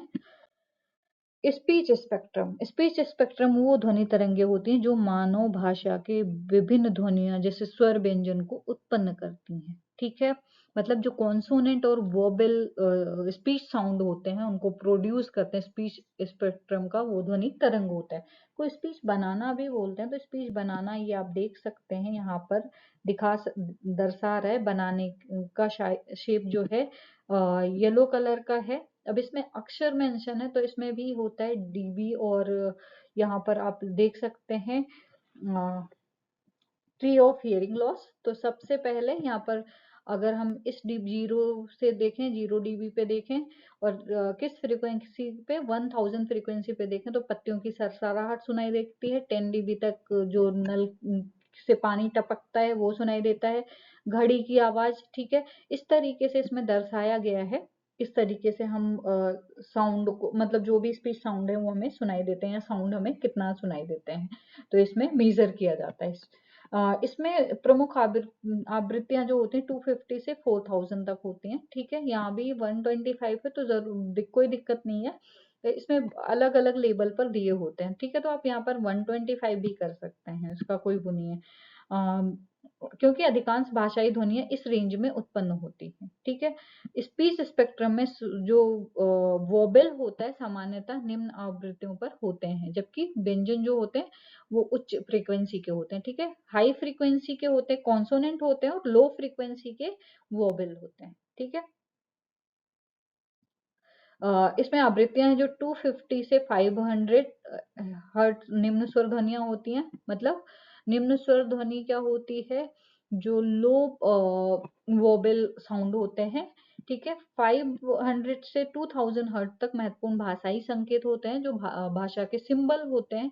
2000 से 4000 हर्ट तक व्यंजन जो कॉन्सोनेंट साउंड होते हैं वो होते हैं। ठीक है। तो इस तरीके से आप ये डायग्राम भी बना सकते हैं और वहां पर लिख भी सकते हैं।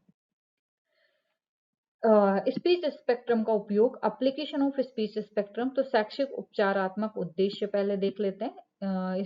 इससे हमें ये समझने के लिए, मतलब इसका जो उपयोग होता है ये समझने के लिए किया जाता है कि कौन सी ध्वनि व्यक्ति के सुनने के क्षेत्र में आती है, कौन सी नहीं आती है। ठीक है। ये हियरिंग एड की सेटिंग विशेषकर बच्चों के लिए निर्धारित करने में सहायक होता है ताकि वे सही तरह से भाषाई ध्वनियों को सुन सकें। दूसरा जो है श्रवण हानि में उपयोग, तो हियरिंग एड और अन्य श्रवण सहायक उपकरण को स्पीच स्पेक्ट्रम के आधार पर ट्यून किया जाता है, ठीक है, ताकि उपयोगकर्ताओं को सबसे महत्वपूर्ण भाषाई ध्वनियां ठीक से सुनने में मदद मिल सके। भाषाई विकास, विशेष रूप से बच्चों में भाषाई विकास के लिए स्पीच स्पेक्ट्रम का अध्ययन आवश्यक होता है क्योंकि ये संकेत करता है कि कौन सी ध्वनियां उनके लिए कठिन हो सकती हैं और कौन सी आसान हो सकती हैं, ठीक है। सुनने की क्षमता का आकलन, स्पीच स्पेक्ट्रम का उपयोग सुनने की क्षमता का आकलन करने और समझने में किया जाता है कि व्यक्ति का सुनने का अनुभव किस सीमा तक प्राकृतिक भाषाई ध्वनियों को पहचानने में सक्षम है, ठीक है। तो ये क्लियर हो गया, आगे बढ़ते हैं। थर्ड मॉड्यूल जो है assessment of language and communication, 3.1 में पूछा है कम्युनिकेशन कॉन्सेप्ट एंड टाइप्स, जिसमें लिंग्विस्टिक वर्सेस नॉन लिंग्विस्टिक, ठीक है। तो सबसे पहले हम देख लेते हैं कम्युनिकेशन क्या होता है। कम्युनिकेशन यानी कि संचार या संप्रेषण दो लोगों के बीच विचारों का, भावनाओं का आदान प्रदान। जब हम थॉट और आइडियाज शेयर करते हैं दूसरों से तो हम कम्युनिकेशन कर रहे होते हैं, ठीक है, जिसमें एक सेंडर होता है, एक रिसीवर होता है, ठीक है। सेंडर क्या करता है, मैसेज भेजता है, रिसीवर क्या करता है, ठीक है, उसको रिसीव करता है। और किस माध्यम से भेजा जाता है, चैनल के माध्यम से भेजा जाता है। इस तरीके से आप डायग्राम ड्रॉ कर सकते हो, मैं कोशिश कर रही हूँ ड्रॉ करने की, आई होप ड्रॉ हो जाए, ठीक है। तो पहला कौन होता है, सेंडर होता है, ठीक है, यहाँ पर एस कर लेते हैं, ये सेंडर है। सेंडर क्या करता है, मैसेज भेजता है, ठीक है। यहाँ पर एम कर लेते हैं या पूरा लिख लोगे, ठीक है। फिर ये रिसीवर होता है जो रिसीव करता है। रिसीवर के किसके माध्यम से, सेंडर किसके माध्यम से मैसेज भेजता है, चैनल के माध्यम से, ठीक है। माध्यम होता है, चैनल होता है, तो हम इसको सी से डिनोट कर लेते हैं। अब यहाँ से सेंडर क्या करता है, अपने मैसेज को मीडियम बनाकर किसी चैनल के थ्रू रिसीवर तक भेजता है। रिसीवर क्या करता है, उस मैसेज को रिसीव करता है और उसे डिकोड करता है। ये इनकोडिंग का काम करता है, इनकोड करके भेजता है, और वो क्या करता है, डिकोड करने का काम करता है रिसीवर, ठीक है। मैसेज को डिकोड करने का काम करता है। तो फिर उसके बाद रिसीवर क्या करता है, फीडबैक देता है, ठीक है। फीडबैक देता है तो वो खुद सेंडर बन जाता है और दूसरा रिसीवर बन जाता है। इस तरीके से एक मतलब प्रक्रिया पूरी होती है, ठीक है। तो जब भी हम यहाँ पर बात करें, जब जो कम्युनिकेशन होता है वो टू वे प्रोसेस होता है हमेशा। मतलब टू वे प्रोसेस मतलब द्विमुखी प्रक्रिया है जिसमें एक सेंडर और एक रिसीवर होता है। इसमें व्यक्ति जो है अपने विचारों, भावनाओं और जानकारी या संदेश को दूसरे व्यक्ति तक पहुंचाता है, ठीक है। इसके टाइप्स हैं लिंग्विस्टिक कम्युनिकेशन। लिंग्विस्टिक कम्युनिकेशन वो होता है जिसमें शब्दों का उपयोग किया जाता है, इसमें बोली गई, लिखी गई हुई भाषा का आदान प्रदान शामिल है। उदाहरण के लिए बातचीत है, भाषण है, लेखन है, पुस्तकें हैं, समाचार पत्र और रेडियो है, ठीक है। अ, जिसमें प्रकार क्या होंगे, स्पोकन लैंग्वेज और रिटन लैंग्वेज। स्पोकन लैंग्वेज में वाक्यों के माध्यम से विचारों का आदान प्रदान, और रिटन लैंग्वेज में पत्र, किताबें, ईमेल आदि के माध्यम से विचारों का आदान प्रदान, ठीक है। नेक्स्ट है नॉन लिंग्विस्टिक कम्युनिकेशन। इसमें शब्दों का उपयोग नहीं किया जाता है। संचार शारीरिक संकेतों, हाव भाव, शरीर की भाषा, अन्य संकेतों के माध्यम से होता है। उदाहरण, हाथ से इशारा, चेहरे के हाव भाव, आंखों की आई कांटेक्ट, या फिर बॉडी पोस्चर। बॉडी लैंग्वेज, हाथ के इशारे और शारीरिक शरीर की स्थिति, चेहरा, आंखों की हरकतें। इसके प्रकार हो सकते हैं संगीत और ध्वनियां, म्यूजिक और साउंड, ठीक है। विजुअल क्यूज हो सकते हैं, जैसे चित्र हो गया, संकेत हो गया, चिन्ह हो गया, इन्फोग्राफिक्स का उपयोग, ठीक है। ये सारी चीजें नॉन लिंग्विस्टिक कम्युनिकेशन के अंतर्गत आती हैं। नेक्स्ट देखते हैं 3.2 receptive and expressive language concept, types, verbal and manual and structure.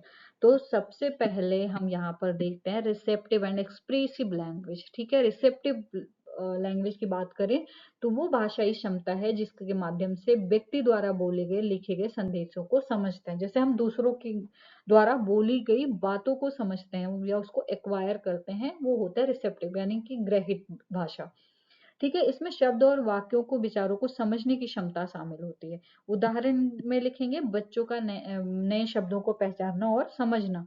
दूसरा है वाचन या वार्तालाप के दौरान सुनकर जानकारी को ग्रहण करना। महत्व तो क्या होगा, ये भाषा समझने से पहली और महत्वपूर्ण क्षमता होती है जो किसी व्यक्ति के शैक्षिक और सामाजिक विकास में महत्वपूर्ण भूमिका निभाती है। दूसरी चीज होती है या एक्सप्रेसिव लैंग्वेज। एक्सप्रेसिव लैंग्वेज वो होती है, वो भाषाई क्षमता होती है जिसके माध्यम से अपने विचारों और भावनाओं को, सूचनाओं को शब्दों और वाक्यों या अन्य संकेतों के माध्यम से व्यक्त करता है। मतलब जो भी हमने लर्न करा, जो भी हमने ग्रहण करा, उसको अभिव्यक्त करना।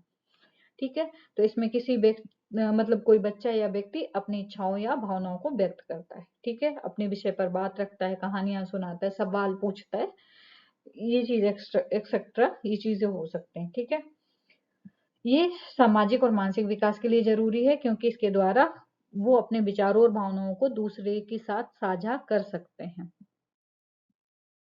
भाषा के प्रकार, टाइप्स ऑफ लैंग्वेज, वर्बल और मैनुअल। ठीक है, वर्बल और मैनुअल लैंग्वेज जो है, जैसे सबसे पहले होता है वर्बल लैंग्वेज। ठीक है, वर्बल में वो भाषा होती है जिसमें शब्दों और वाक्यों का प्रयोग किया जाता है, मौखिक रूप से बोला जाता है। ठीक है, किसी से बातचीत करना, बोली गई भाषा, पत्र लिखना, लिखित भाषा। ठीक है, मैनुअल लैंग्वेज वो होती है जिसमें साइन लैंग्वेज हो, इशारे हों, हाथ की भाषा का उपयोग किया जाता है, gesture, posture, body language, sign, ये सब चीजें। ठीक है, अब नेक्स्ट देख लेते हैं भाषा की संरचना, स्ट्रक्चर ऑफ लैंग्वेज। तो अगर हम स्ट्रक्चर ऑफ लैंग्वेज की बात करें तो इस यहाँ पर टाइप्स दिए हुए हैं, फोनोलॉजी, मॉर्फोलॉजी, सिंटैक्स और सीमेंटिक। तो आप इस तरीके से भी पढ़ सकते हो। भाषा के जो स्ट्रक्चर होते हैं उसमें तीन चीजें होती हैं। पहला होता है फॉर्म। ठीक है, मैं सिर्फ फर्स्ट वो लिख देती हूँ, लेटर बाकी आप लिख लेना। फॉर्म, ठीक है, यानी कि रूप। दूसरा है कंटेंट। ठीक है, कंटेंट में आपका आएगा विषय वस्तु। ठीक है, तीसरा आएगा यूज। ठीक है, यूज का मतलब उपयोग। तो ये तीन चीजें होती हैं। अब फॉर्म में आपका होता है फोनोलॉजी। ठीक है, फोनोलॉजी जो आपका यहाँ पे दिया हुआ है, मॉर्फोलॉजी और सिंटैक्स, ये तीन चीजें किसमें आती हैं? फॉर्म में आते हैं। ठीक है, ये जो तीन चीजें हैं ये किस में आती है? फॉर्म में आते हैं। ठीक है, फोनोलॉजी में आता है कि ध्वनि, शब्दों की ध्वनियां, मतलब हम उच्चारण को कैसे समझते हैं, हम ध्वनियों को कैसे समझते हैं, हम उच्चारण कैसे करते हैं, हम हमारे कान ध्वनियों को कैसे फील कर सकते हैं, हम कैसे बोलते हैं, हम कैसे सुनते हैं, इन चीजों का उच्चारण हम फोनोलॉजी में करते हैं। यानी कि एकॉस्टिक फोनेटिक, किस तरीके से हमारे मुंह से आवाज निकलती है और वातावरण में किस तरीके से ट्रबल करती है, हम कैसे फील करते हैं। ठीक है, ऑडिटरी फोनेटिक्स हम कैसे फील कर सकते हैं, और आर्टिकुलेटरी फोनेटिक्स हम किस तरीके से उच्चारण करते हैं। इन तीन चीजों का अध्ययन फोनोलॉजी में आता है। नेक्स्ट है मॉर्फोलॉजी, शब्दों का रूप और उनका अर्थ। जैसे इसमें फ्री मॉर्फिम और बॉन्ड मॉर्फिम कर सकते हो। फ्री मॉर्फिम का मतलब होता है, मॉर्फोलॉजी के टाइप्स में आप कर सकते हो दो टाइप, फ्री मॉर्फिम और बॉन्ड मॉर्फिम। स्वतंत्र रूपग्राम और बाध्य रूपग्राम। स्वतंत्र रूपग्राम में ऐसे शब्द आते हैं जो जिसमें एस या ई एस का यूज नहीं होता, जो मतलब हम कह सकते हैं एक वचन होते हैं, जैसे गर्ल, बॉय। ठीक है, वही बाध्य मॉर्फिम की बात करें जिसमें एक मतलब जब भी कोई अर्थ आता, कोई शब्द आता तो उसके साथ यस या ई एस, एस या ई एस का यूज होता है, जैसे गर्ल्स, बॉयज, इस तरीके से आप कर सकते हो। सिंटैक्स है वाक्यों का सही तरीके से निर्माण, मतलब किस तरीके से हम शब्दों को वाक्यों में पिरोते हैं। ठीक है, फिर आता है कंटेंट। कंटेंट में आता है आपका सीमेंटिक, मतलब वो शब्द जो अर्थपूर्ण होते हैं, वास्तविक अर्थ। ठीक है, शब्दों का वास्तविक अर्थ, जिसमें अनेकार्थी, पर्यायवाची शब्द आते हैं। ठीक है, नेक्स्ट है यूज, जिसमें आता है प्राग्मेटिक। यूज में क्या आता है? प्राग्मेटिक। प्राग्मेटिक क्या होता है? अर्थ क्रिया विज्ञान, मतलब हम भाषा का सोशल कॉन्टेक्स्ट में कैसे उपयोग करते हैं। ठीक है, हम भाषा का सोशल कॉन्टेक्स्ट में कैसे या सामाजिक संदर्भ में कैसे उपयोग करते हैं। जब हम ये चीजें सीख लेते हैं, सबसे ज्यादा जरूरी होता है यूज, यानी प्राग्मेटिक अर्थ क्रिया विज्ञान। ठीक है, क्लियर है? आगे बढ़ते हैं। 3.3 है development in typically growing children, impact of deafness on communication and language with reference to types, degree, onset and environmental, parent participation, access to language, early information service factor.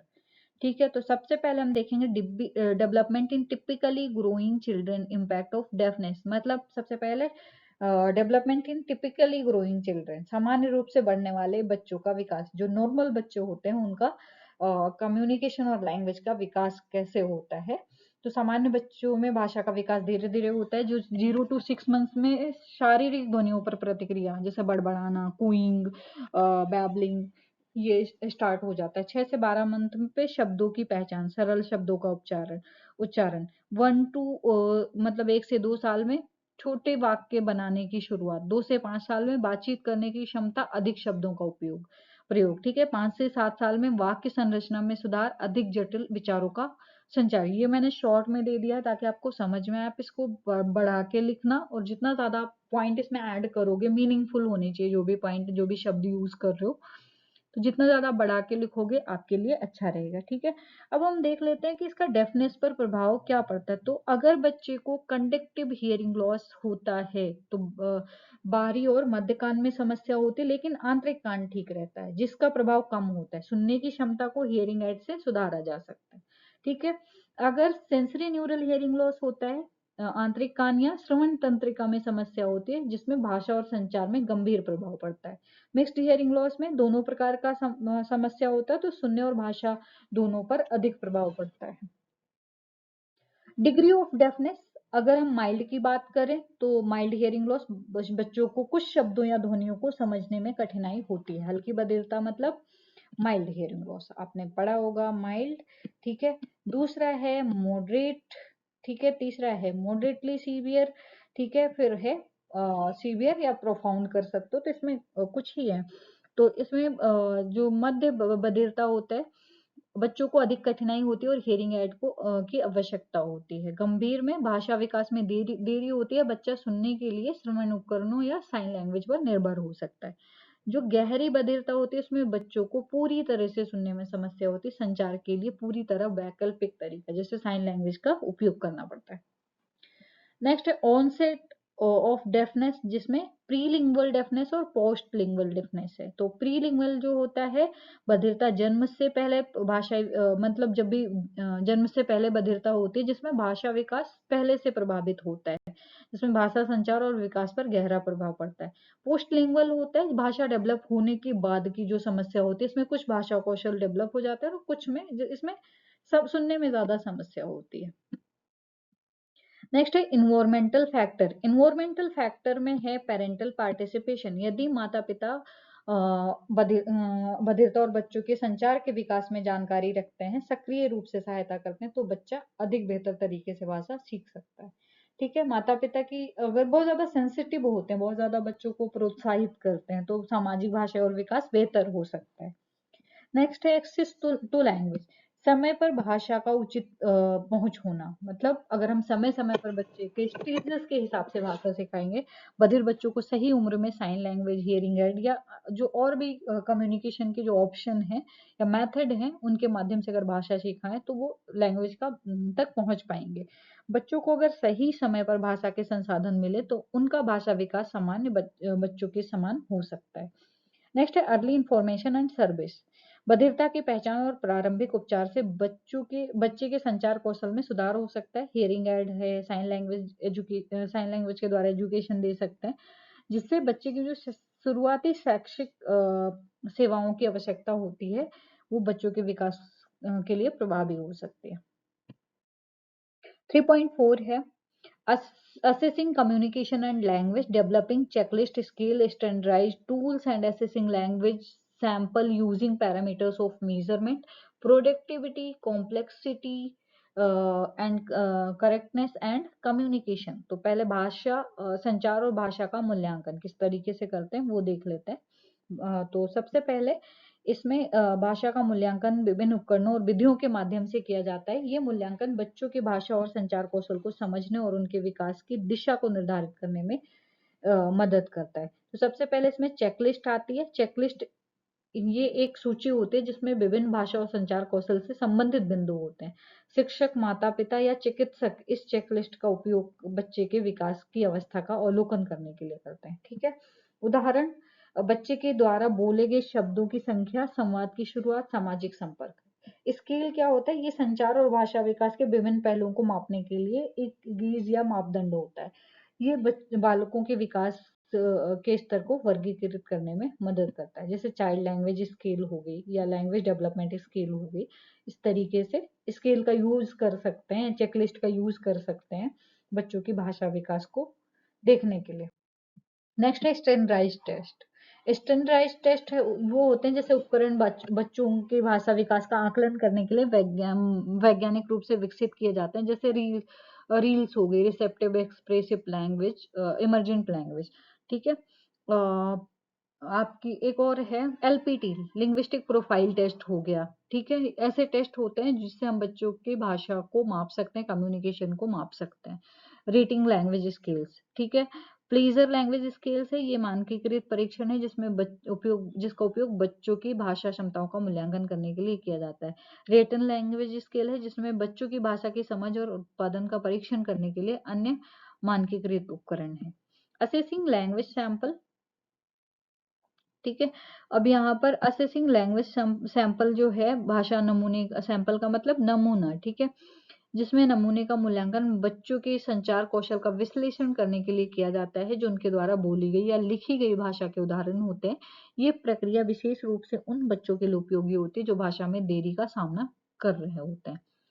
मूल्यांकन का प्रमुख पैरामीटर ऑफ मेजरमेंट जो है productivity, जो उत्पादकता होती है, बच्चों द्वारा बोले गए शब्दों और वाक्यों की संख्या को मापता है। ठीक है। इसमें जो भी सेंटेंस और वाक्य होते हैं, बच्चे के वर्ड होते हैं, उसको मेजर किया जाता है। तो उत्पादकता का स्तर ये दर्शाता है कि बच्चा अपने विचारों और भावनाओं को अधिक संप्रेषित करने में सक्षम है। उदाहरण क्या होगा? एक बच्चे द्वारा दिन में बोले गए शब्दों की कुल संख्या। नेक्स्ट है कॉम्प्लेक्सिटी, ये बच्चे के द्वारा उपयोग किए गए वाक्यों, संरचनाओं, शब्दों की विविधता को मापता है। मतलब जो भी बच्चा वाक्य यूज कर रहा है, उसकी संरचना यूज कर रहा है, वो किस तरीके से यूज कर रहा है, शब्दों की विविधता क्या है, उसको मापता है। तो अधिक जटिल वाक्य संरचनाएं, शब्दावली का उपयोग भाषा विकास के उच्च स्तर को दर्शाता है। मतलब उदाहरण क्या होगा? बच्चा किस प्रकार के से वाक्य बना रहा है, जैसे सरल वाक्य या जटिल वाक्य। नेक्स्ट है करेक्टनेस, सहीपन, ये बच्चे द्वारा बनाए गए वाक्यों या शब्दों की व्याकरणिक और संरचनात्मक सटीकता को मापता है। मतलब जो भी वर्ड होते हैं, जो भी ग्रामर स्पेलिंग्स होती हैं, ग्रामेटिकल मिस्टेक होते हैं या स्ट्रक्चर की सटीकता होती है, उसको मापता है। सही रूप से वाक्य निर्माण और सही शब्दों का उपयोग बच्चे की भाषा समझ और उत्पादकता को दर्शाता है। उदाहरण क्या होगा? वाक्य में शब्दों का सही स्थान, काल का सही प्रयोग। कम्युनिकेटिवनेस, ये बच्चा कितना प्रभावी रूप से भावनाओं और विचारों को दूसरों से व्यक्त करता है। इसमें संचार का उद्देश्य और सही संदर्भ में विचारों को व्यक्त करना शामिल होता है। उदाहरण क्या है? बच्चों का दूसरों के साथ संवाद में प्रतिक्रिया देना, सवाल पूछना और उत्तर देना शामिल है इसमें। 3.5 में पूछा identification of needs related to communication and language. ठीक है। यहाँ पर संचार और भाषा संबंधित आवश्यकताओं की पहचान। तो संचार और भाषा संबंधित आवश्यकताओं की पहचान करना किसी भी व्यक्ति या बच्चे के विकास के लिए बहुत ही महत्वपूर्ण होता है। इसमें ये सुनिश्चित किया जा सकता है सही समय पर सही सेवाएं प्रदान की जा सकती हैं। तो आवश्यकताओं की पहचान के तरीके देख लेते हैं। Sign and communication and language need, बच्चों या व्यक्तियों में संचार और भाषा विकास में देरी। ठीक है। ये आइडेंटिफिकेशन अगर देरी होती है तो हमें पता चल जाता है कि उसमें देरी है, सही तरीके से बोलने या समझने में समस्या होती है। सामाजिक संपर्क में कठिनाई, जैसे लोगों से बातचीत करने में हिचकिचाते हैं, बातचीत में भाग नहीं लेते हैं, सवालों का उत्तर नहीं देते हैं। अपनी इच्छाओं और भावनाओं को व्यक्त करने में कठिनाई, सुनने या बोलने की क्षमता में कमी, हियरिंग लॉस या बोलने में समस्या। मूल्यांकन और निरीक्षण, असेसमेंट एंड ऑब्जर्वेशन, पारिवारिक और शैक्षिक संदर्भ में निरीक्षण, बच्चों के भाषाई विकास का निरंतर अवलोकन करना, जैसे कि शब्दों का उपयोग, वाक्य संरचना और सामाजिक संचार कौशल। मानकीकृत परीक्षण कर सकते हैं, जैसे एलपीटी हो गया, जैसे पीएलएस हो गया, जैसे जीएएलपी हो गया। ठीक है, ऐसे टेस्ट कर सकते हैं। स्वास्थ्य और श्रवण परीक्षण कर सकते हैं, जिसमें लैंग्वेज डेवलपमेंटल डिले है या फिर सुनने में दिक्कत है, इसका वो कर सकते हैं, ये सुनिश्चित कर सकते हैं बच्चे को सही से सुन पा रहे हैं या नहीं पा रहे। परिवार और शिक्षक की भागीदारी बहुत ज़्यादा ज़रूरी होती है भाषा विकास को समझने में मदद करने के लिए। बच्चों में जो संवाद कौशल होता है, शब्दावली और सामाजिक सहभागिता का अवलोकन कर सकते हैं इससे। माता-पिता, शिक्षक और बच्चों के संचार संकेतों को पहचान में महत्वपूर्ण भूमिका निभाता है। जैसे कि यदि बच्चा इशारों या मुँह से बोलने में परेशानी महसूस करता है। नेक्स्ट है संचार के लिए सहायता की आवश्यकता, नीड फॉर कम्युनिकेशन सपोर्ट। अगर किसी बच्चे में बोलने, सुनने या समझने में कोई समस्या है तो संचार को सरल और प्रभावी बनाने के लिए सहायता की आवश्यकता होती है। जैसे साइन लैंग्वेज है, हियरिंग एड्स है या स्पीच थेरेपी है, ऐसी सेवाओं की आवश्यकता होती है। बच्चों में यदि स्वाभाविक भाषा विकास का धीमा होता है तो भाषाई सहायता जैसे भाषा शिक्षा है, संचार कौशल सुधारने के लिए विशेष कार्यक्रम की आवश्यकता हो सकती है। मॉड्यूल 4 असेसमेंट ऑफ स्पीच, यहाँ पर वाणी के आकलन की बात हो रही है। 4.1 है respiration and phonation, pre requisite process type and needs for assessment. तो मैं थोड़ा सा इसमें बताना चाहूंगी। इसको मैकेनिज्म ऑफ स्पीच प्रोडक्शन भी बोलते हैं, जिसमें 5 तंत्र होते हैं, respiration, phonation, respiratory system, phonatory system, articulatory system, resonatory system और रेगुलेटरी सिस्टम। ठीक है, ये 5 सिस्टम होते हैं, लेकिन आपको यहाँ पर रेस्पिरेशन एंड फोनेशन पढ़ना है। उसकी पूर्व आवश्यक शर्तें क्या है, प्रोसेस क्या है, टाइप्स और उसकी आवश्यकता क्या है आकलन की, वो पढ़ना है। ठीक है, तो सबसे पहले रेस्पिरेशन में हम जान लेते हैं रेस्पिरेशन और फोनेशन। तो रेस्पिरेशन जो होता है श्वसन प्रक्रिया में शारीरिक अंगों का ठीक से काम करना, जैसे फेफड़े हैं, श्वसन मार्ग है, सांस की मांसपेशियां। ठीक है, इसमें श्वसन के लिए सामान्य वायु मार्ग जो होता है, जहां से हम ऑक्सीजन अंदर लेते हैं, प्राकृतिक श्वसन गति का होना आवश्यक होता है। प्रोसेस क्या होती है, इसके 2 चरण होते हैं, इनहेल और एक्सहेल भी बोल सकते हैं, इनहेलेशन और एक्सहेलेशन भी बोल सकते हैं। इनहेल क्या होता है, जो सांस को हम अंदर की तरफ खींचते हैं, जिसमें वायु जो होती है, एयर जो होती है, फिर लंग्स के द्वारा हमारे मतलब जो सॉरी वायु वेग जो होता है, हवा फेफड़ों में प्रवेश करती है। ठीक है, जो वायु होती है वो लंग्स में प्रवेश करती है, और एक्सहेलेशन में क्या होता है, वायु फेफड़ों से बाहर निकलती है। श्वसन में ऑक्सीजन का अवशोषण और कार्बन डाइऑक्साइड का निष्कासन। मतलब पहले में इनहेल में हम क्या करते हैं, O2 को अंदर की तरफ खींचते हैं और इसमें CO2 को बाहर निकालते हैं। टाइप्स क्या है, क्विक रेस्पिरेशन सामान्य श्वसन जो आराम की स्थिति में होता है, और फोर्स्ड रेस्पिरेशन शारीरिक श्रम या बोलने के दौरान अधिक हवा की आवश्यकता होती है। ठीक है, नेक्स्ट है फोनेशन, हिंदी है ध्वनन। फोनेशन इज बेटर देन ध्वनन। तो पूर्व आवश्यकताएं, प्री रिक्विजिट, जिसमें स्वास्थ्यपूर्ण श्वसन, मतलब सबसे ज्यादा healthy respiration sorry healthy respiration चाहिए, जिसमें श्वसन प्रक्रिया के साथ सही तरीके से हवा का नियंत्रण होना चाहिए। लयबद्ध और नियमित श्वसन, बोलने या गाने के लिए सामान्य और नियंत्रित श्वसन की आवश्यकता होती है। प्रोसेस क्या है, प्रोसेस है जब हवा श्वसन मार्ग से बाहर आती है, तब वॉइस बॉक्स जो लैरिंग्स होता है हमारा, ओकल कॉर्ड्स होता है गले को जो कंपित करता है, जिसमें से आवाज उत्पन्न होती है। वोकल कॉर्ड्स की कंपन से ध्वनि तरंगे उत्पन्न होती है, जिन्हें मुंह और गले के अन्य अंगों से नियंत्रित किया जाता है। क्लियर है।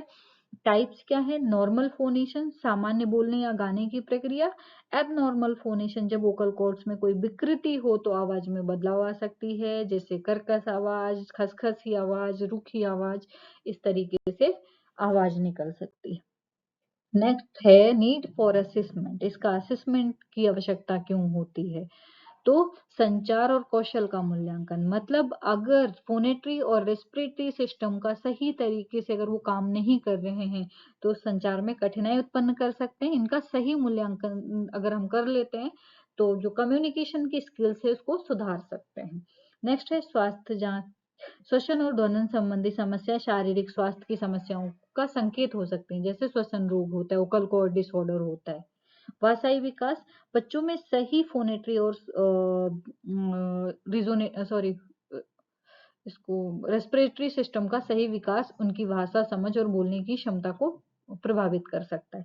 मूल्यांकन के तरीके, स्पीच और श्वसन परीक्षण। मतलब यहाँ पर हम क्या कर सकते हैं, स्पीच और रेस्पिरेशन टेस्ट कर सकते हैं। इन परीक्षणों में स्वसंदर ध्वनि का स्वर और स्पष्टता मापती है। जैसे ओपीएम हो गया, ओरल पेरिफेरल मैकेनिज्म, जिसमें हम बच्चे को ओकलाइजेशन करने के लिए बोलते हैं। जैसे फॉर एग्जांपल 1 मिनट का टाइम दे दिया और उसको बोला कि आप ओकलाइजेशन करो, जैसे कितनी देर तक ऐसी आवाजें निकाल सकते हो।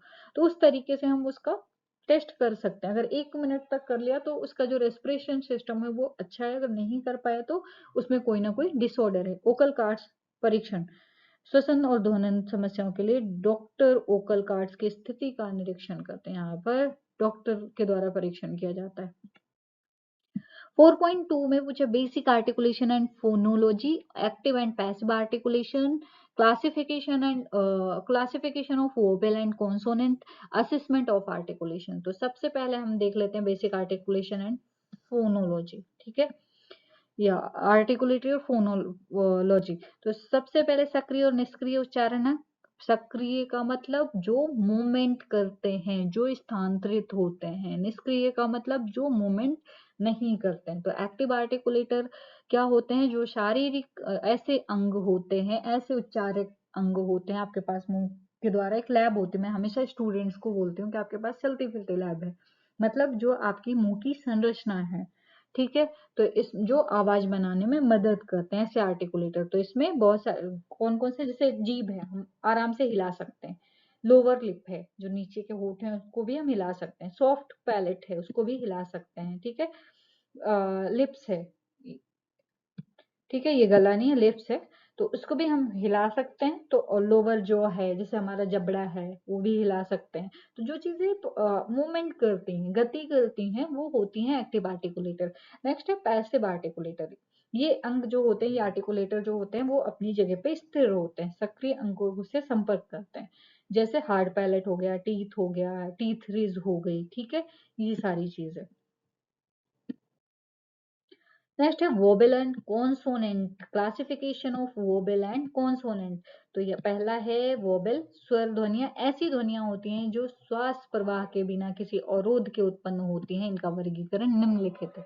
मतलब हम ये बोल सकते हैं जो स्वर ध्वनि होती है उसको उत्पन्न करने में कोई बाधा उत्पन्न नहीं होती, वो बहुत जल्दी, बहुत कम समय में हम उसका उच्चारण कर सकते हैं। तो सबसे पहले यहाँ पर देख लेते हैं प्लेस ऑफ आर्टिकुलेशन, है ना। आधार स्वर फ्रंट वोबेल जो है, फ्रंट वोबेल में है जैसे आई और ई, जो फ्रंट से बोला जाता है, आई और ई जो जीभ के फ्रंट से बोला जाता है। सेंट्रल वोबेल मध्य स्वर, जो अ होता है, जो बीच से बोला, बीच से बोला जाता है, ठीक है। पिछला स्वर बैक वोबेल, यू और ओ, जो टंग की पीछे से बोला जाता है, ठीक है, जीभ के पीछे से बोला जाता है। तो जीभ के फ्रंट से कौन से शब्द बोले जाते हैं, सेंटर से और बैक से कौन से बोले जाते हैं, ये आपको लिखने, आप चाहे तो और भी लिख सकते हैं, आप अपने मुंह से उच्चारण करके देख सकते हैं कौन सा शब्द कहाँ से निकलता है। नेक्स्ट है ऊंचाई के अनुसार, हाइट ऑफ द टंग, ठीक है। जहां पर हाई वोबेल है, जैसे आई और ई, जिसमें हम क्या करते हैं, जीभ को ऊपर करके बोलते हैं, ठीक है। मध्य मिड वोबेल जो है, ई और ओ, जहां पर जीभ जो होती है मिड में होती है, ठीक है। लो वोबेल जो होता है जहां पर जीभ नीचे होती है, डाउन भी कर बोल सकते हैं, अप और डाउन भी बोल सकते हैं, ठीक है। और यहाँ पर लो वोबेल्स भी बोल सकते हैं।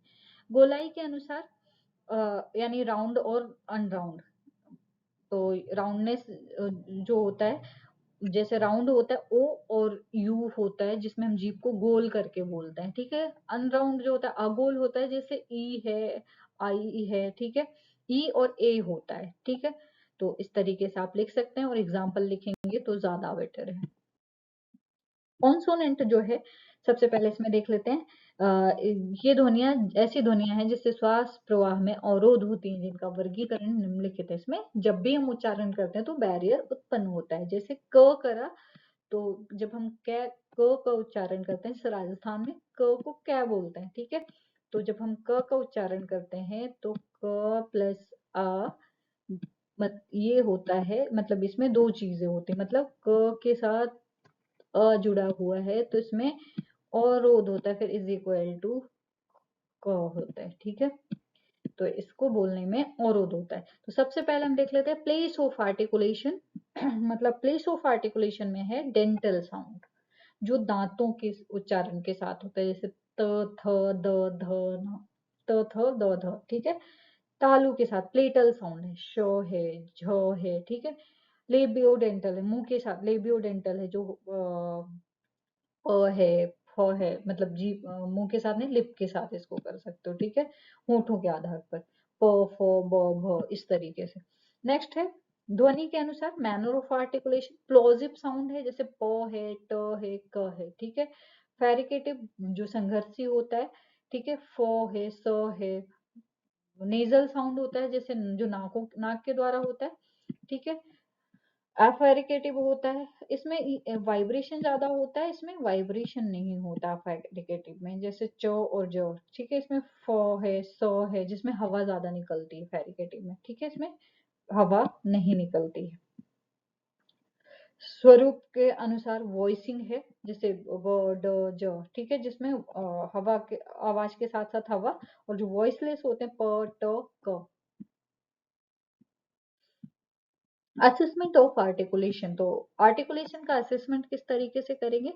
उच्चारण की समस्याओं का मूल्यांकन या बच्चे या व्यक्ति की आवाज ध्वनियों की स्पष्टता और सही उच्चारण का आकलन करने के लिए किया जाता है। तो मूल्यांकन के तरीके क्या होंगे? ऑडिटरी असेसमेंट, जिसमें उच्चारण की समस्याओं को सुनकर पहचाना जाता है, इसमें व्यक्ति को उच्चारण को सुना जाता है, उसकी स्पष्टता का आकलन किया जाता है। लैंग्वेज सैंपल, बच्चे या व्यक्ति से संवाद कराकर उनके द्वारा बोले गए शब्दों और वाक्य संरचनाओं का नमूना लिया जाता है और उनका विश्लेषण किया जाता है। फिजिकल असेसमेंट, शारीरिक तौर पर उच्चारण अंग जैसे जीभ है, होठ है, उनकी गति के स्थान स्थान पर हम क्या कर सकते हैं? स्थिति की जांच कर सकते हैं, होठ कटे फटे हैं या नहीं है, जीभ कटी फटी है, अच्छी है, ठीक है। इस तरीके से हम असेसमेंट कर सकते हैं। स्टैंडर्डाइज्ड टेस्ट होते हैं, जैसे आपका फोटो आर्टिकुलेशन टेस्ट है, जैसे स्पीच टेस्ट है, जैसे आर्टिकुलेशन टेस्ट है, ठीक है, जैसे स्पीच इंटेलिजिबिलिटी टेस्ट है, ये सारे टेस्ट कर सकते हैं। गोल्डमैन फिस्टो फिस्टो टेस्ट ऑफ आर्टिकुलेशन, जो उच्चारण की समस्याओं का सही मूल्यांकन करते हैं। 4.3 है supra segmental aspect of speech and assessment. तो सुप्रा सेगमेंटल एस्पेक्ट क्या होता है? वो एस्पेक्ट होता है जो ध्वनियों के ऊपर होते हैं, पूरी स्पीच जो लय है होता है, तनाव होता है, स्वर गति को प्रभावित करते हैं। ये पहलू जो होते हैं भावनाओं और अर्थ संवाद की स्पष्टता को बेहतर बनाने में मदद करते हैं। हम कुल मिला के बोल सकते हैं जो हमारे शब्द वाक्य जो होते हैं, जो स्पष्ट होते हैं, सुप्रा सेगमेंटल की वजह से होते हैं, ठीक है। जैसे फॉर एग्जांपल रोको, जाने मत दो, ठीक है। तो अगर हमने क्या किया, रोको के पास कॉमा लगा दिया तो क्या हो जाएगा? रोको मत जाने दो, ठीक है। अगर हमने कॉमा यहाँ पे लगा दिया तो रोको मत जाने दो, और अगर हमें हमने मत के बाद कॉमा लगा दिया, रोको मत जाने दो, तो चेंज हो जाएगा अर्थ ना, कि रोको मत जाने दो। तो ये जो सुप्रा सेगमेंटल होता है, इससे सही अर्थ और भावनाओं को समझने में अ, आसानी होती है, यानी कि हम बोल सकते हैं ऐसे शब्द जो हमारी स्पीच साउंड को, ऐसे मतलब ऐसे एस्पेक्ट हैं, ऐसे पहलू हैं जो हमारी स्पीच साउंड को सुंदरता प्रदान करते हैं। तो इसमें पिच है, जो ध्वनि की ऊंचाई को दर्शाता है, मतलब पिच हाई कब होती है, लो कब होती है, मिड कब रखनी है, ये हमें पता चलता है। प्रश्न पूछने के लिए उच्च स्वर में बोलना। लय है, रिदम, लय का मतलब होता है ध्वनियों और शब्दों और ध्वनियों के बीच नियमित अंतराल और गति, ठीक है, जो स्पीच को समझने में और सुनने में मदद करता है। सही लय से संचार अधिक प्रभावित होता है। शब्दों की समान गति में उच्चारण। स्ट्रेस है शब्दों और ध्वनियों पर अतिरिक्त जोर देने पर। ये शब्द वाक्य अर्थ को, जैसे I didn't say he stole the money, ठीक है, तो यहाँ पर क्या है, डिडंट पर जोर दिया गया है, I didn't say he stole the money. जैसे किसी चीज पे चिल्लाना हो तो हम क्या करते हैं, शब्दों पर अधिक जोर देते हैं, ठीक है, उसको बोलते हैं स्ट्रेस, तनाव। इंटोनेशन भी होता है उतार चढ़ाव, शब्दों पर उतार चढ़ाव कितना है, वो भी आप इसमें नोट कर सकते हैं।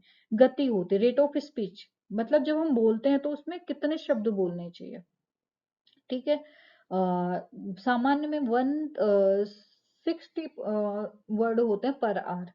ब्रीदिंग, भाषण के दौरान जब हम स्पीच प्रोड्यूस कर रहे हो तो उस दौरान जो हमारा रेस्पिरेटरी सिस्टम है उसका नियंत्रण जरूरी है ताकि शब्द स्पष्ट और प्रभावी तरीके से निकले। ठीक है, श्वसन के बिना बोलने में रुकावट हो सकती है और आवाज क्लियर नहीं हो सकती है। अब assessment of supra segmental aspect क्या होता है? सुप्रा सेगमेंटल पहलुओं का मूल्यांकन व्यक्ति के भाषण की गुणवत्ता और प्रभावशीलता को समझने के लिए किया जाता है। ये मूल्यांकन शारीरिक और मानसिक भाषाई दोनों दृष्टिकोण से किया जाता है। ठीक है, मूल्यांकन के तरीके क्या हो सकते हैं? ऑडिटरी मूल्यांकन हो सकता है, श्रोता द्वारा उच्चारण, स्वर, तनाव, लय, गति और श्वास नियंत्रण का अवलोकन किया जाता है। ये भाषण में स्पष्टता और प्रभाव को दर्शाता है। दूसरा है लैंग्वेज सैंपल, स्वर, लय, गति, तनाव का मूल्यांकन व्यक्ति से संवाद करवा के कर सकते हैं। वॉइस रिकॉर्डिंग विश्लेषण कर सकते हैं कि पहले रिकॉर्ड कर सकते हैं और उसके स्वर, तनाव हो, गति, जो भी चीजें हैं उसका टेस्ट कर सकते हैं। स्टैंडर्डाइज्ड टेस्ट होते हैं जैसे प्रोसोडिक असेसमेंट टूल्स है जो गति, तनाव और स्वर का विश्लेषण करते हैं। इंटरव्यू एंड इन्वायरमेंटल ऑब्जर्वेशन भी कर सकते हैं। 4.4 है milestone of speech development in typically developing children. सामान्य रूप से विकसित बच्चों में भाषण विकास के मील के पत्थर, milestone of speech development in typically developing children, मतलब जो नॉर्मल बच्चे हैं उनमें किस तरीके से इस माइलस्टोन डेवलप होते हैं या भाषा विकास का स्तर क्या होता है।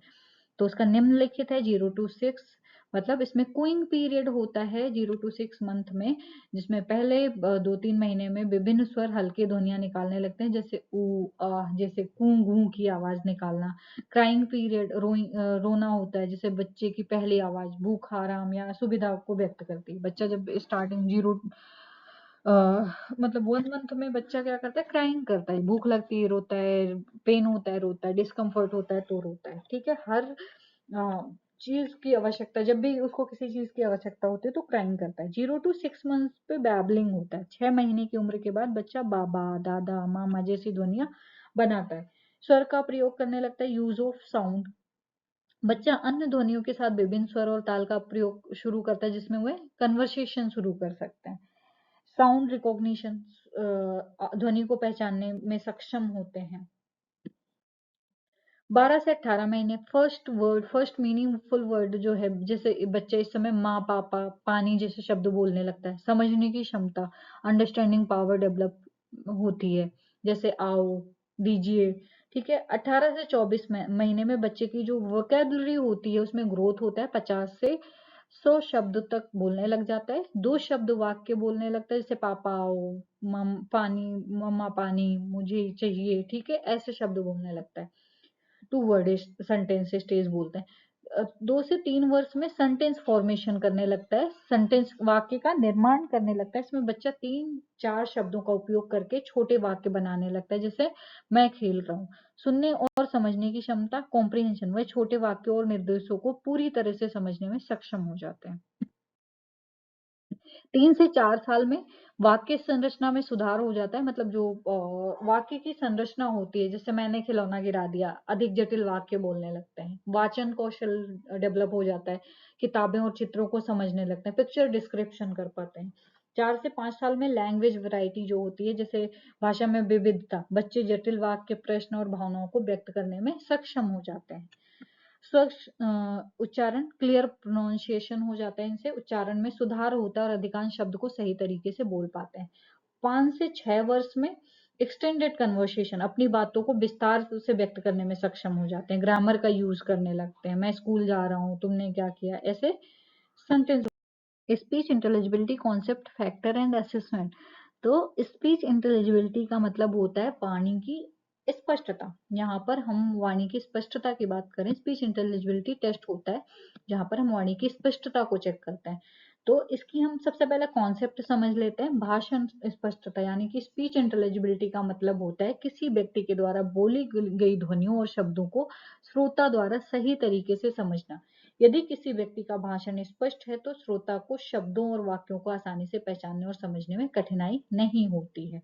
ठीक है, भाषण स्पष्टता को प्रभावित करने वाले कारक, फैक्टर अफेक्टिंग स्पीच इंटेलिजिबिलिटी, तो इसमें सबसे पहला उच्चारण होता है। यदि शब्दों का उच्चारण सही नहीं है तो स्पीच स्पष्ट नहीं रहेगा, ठीक है। अगर उच्चारण का तरीका गलत है तो स्पीच क्लियर नहीं रहेगी, जैसे कि ध्वनियां, गलत उच्चारण या ध्वनियों का मिश्रण। पिच एंड रेट, बहुत तेज या धीमी गति से बोलने से शब्दों को समझने में कठिनाई हो सकती है। सामान्य गति में बोलना भाषण की स्पष्टता को दर्शाता है।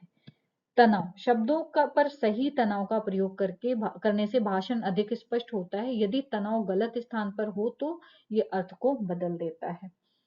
वॉइस क्वालिटी, गहरी, नर्म और खराटेदार आवाज स्पष्टता को प्रभावित करती है। जो खरखराहट वाली आवाज निकलती है, जैसे गले से खरखराहट निकले, वॉइस के साथ आवाज निकले, तो ये ध्वन्यात्मकता को सही करने के लिए आवाज का समुचित नियंत्रण महत्वपूर्ण है। स्पीच इंटेलिजिबिलिटी रेटिंग स्केल्स देखते हैं, तो इसमें 0 to 6 स्केल होते हैं। 0 पे होता है डिस्क्रिप्शन ऑफ स्पीच, सैंपल है ये, और रेटिंग स्केल आप बना सकते हैं। तो जो नॉर्मल 0 पे होता है नॉर्मल, जो मतलब जहां पर स्पीच साउंड में कोई दिक्कत नहीं होती। एक चीज और होती है, जो भाषा हमें समझ में नहीं आती उसकी रेटिंग स्केल हमारी 0 होती, जो नहीं आती है, ठीक है। तो नॉर्मल होता है 0 पे, 1 होता है, नहीं जो सॉरी जो भाषा में समझ में नहीं आती वो 6 होती है हमारी, ठीक है, नॉर्मल नहीं होती, सॉरी। तो नॉर्मल होता है 0 पे। 1 पे होता है can understand without difficulty however feel speech is not normal. मतलब हम डिफिकल्टी के साथ समझ पाते हैं, जहां पर हमें ये फील होता है कि स्पीच जो है वो नॉर्मल नहीं है, वो हम 1 पे उसको रेट करते हैं, ठीक है। अगर डिफिकल्टी लगती है लेकिन स्पीच नॉर्मल नहीं, मतलब हम आसानी से समझ जाते हैं, बस वर्ड जो होते हैं वो शायद इधर उधर हो सकते हैं। दूसरा जो can understand with little effort, occasionally need to ask for repetition. मतलब यहाँ पर हम लिटिल एफर्ट के साथ समझ पाते हैं, थोड़ा सा एफर्ट लगता है, जहां पर हम दोबारा रिपीट करने के लिए बच्चे को पूछ सकते हैं। तीसरी रेटिंग कब करते हैं, जब हमें can understand with concentration effort, specially by sympathetic listener. मतलब यहाँ पर सिंपैथिक लिसनर यानी कि एक्टिव लिसनिंग की जरूरत होती है, और कंसंट्रेशन और एफर्ट की जरूरत होती है किसी चीज को समझने के लिए, ठीक है। फोर्थ पे है can understand with difficulty, concentration by simple but not others, sorry ये सिंपल नहीं, फैमिली मेंबर है, ठीक है। यहाँ पर can understand with difficulties, concentration by family but not other. यहाँ पर फैमिली समझ सकती है, डिफिकल्टी के साथ फैमिली समझ सकती है, बट अलग दूसरे लोग नहीं समझ सकते, अदर लोग नहीं समझ सकते। तब हम 4 रेटिंग करते हैं। फिफ्थ पे हम करते हैं can understand with effort if can content as known. अगर हमें कंटेंट पता है तब समझ सकते हैं। 6 पे क्या है, हमें कंटेंट भी नहीं पता है, ठीक है, हमें कंटेंट भी पता है और उसके बावजूद भी हम नहीं समझ पाते हैं कि बच्चा क्या कह रहा है, वहां पर हम 6 रेटिंग करेंगे, ठीक है। तो थोड़ा सा भी उस पर ही चर्चा करेंगे। जब हम रेटिंग स्केल्स करते हैं तो 3 आधार होते हैं हमारे। 3 आधार कौन से होते हैं, पहला होता है रीडिंग मटेरियल, दूसरा होता है कन्वर्सेशन, और तीसरा होता है पिक्चर डिस्क्रिप्शन। इन 3 माध्यम से हम रेटिंग स्पीच स्केल को माप सकते हैं, मेजर कर सकते हैं। जैसे हम बच्चे से बातचीत कर रहे हैं तो हमें उसकी कठिनाई का, कन्वर्सेशन कर रहे हैं, हमें उसकी कठिनाई का पता चल जाता है। जब हम उसे रीडिंग मटेरियल देते हैं वो पढ़ता है तो उससे भी हमें पता चल जाता है। या पिक्चर दे दें डिस्क्राइब करने के लिए, जैसे हमने थ्रस्टी क्रो, प्यासा कौवा की बहुत स्टोरी पढ़ी है बहुत, तो हम अगर उस पिक्चर को देखें, उसकी सिर्फ पिक्चर दिखाएं किसी को, उड़ता हुआ कौवा, पानी ढूंढता हुआ, कंकर लाता हुआ, तो बच्चा देख के डिस्क्राइब करेगा, उससे भी हम इस चीज का आकलन कर सकते हैं, ठीक है। तो नेक्स्ट बढ़ते हैं module 5, educational assessment and identification of need, educational assessment and identification of need। 5.1 है educational assessment concept and scope। तो सबसे पहले हम देख लेते हैं सबसे पहले एजुकेशनल असेसमेंट, यानी कि असेसमेंट जान लेते हैं। असेसमेंट क्या है, आकलन, यानी कि ड्यूरिंग टीचिंग प्रोसेस, शिक्षण प्रक्रिया के दौरान और उसके बाद में जब हम ये चेक करते हैं कि बच्चे ने कितना सीखा है, उसके सीखने का लेबल क्या है, वो कहलाता है असेसमेंट, यानी कि एजुकेशनल असेसमेंट, ठीक है। तो शैक्षिक मूल्यांकन क्या है, एक प्रोसेस है जिसके माध्यम से जो स्टूडेंट की नॉलेज होती है, स्किल्स होती है, उसकी कैपेसिटी होती है और उसका डेवलपमेंट होता है, उसका आकलन कर सकते हैं। इसका उद्देश्य छात्रों की शैक्षिक प्रगति, जो उनकी एजुकेशनल प्रोग्रेस होती है, उसको मेजर करना सुनिश्चित करता है। वह शिक्षा के लक्ष्यों को प्राप्त कर रहे हैं। ये छात्रों की ताकत, कमजोरियां, मतलब उनके जो स्ट्रेंथ होते हैं, उनकी वीकनेस होती है, उनके सीखने की प्रक्रिया को समझने में मदद करते हैं। ऑब्जेक्टिव क्या है शैक्षिक मूल्यांकन के? तो असेसिंग स्टूडेंट प्रोग्रेस, हम इसमें छात्रों की जो प्रगति होती है, उन्होंने कितना सीखा है, कितना मतलब उनका लेबल क्या है, ये जान सकते हैं। सिखाने की विधियों में सुधार कर सकते हैं।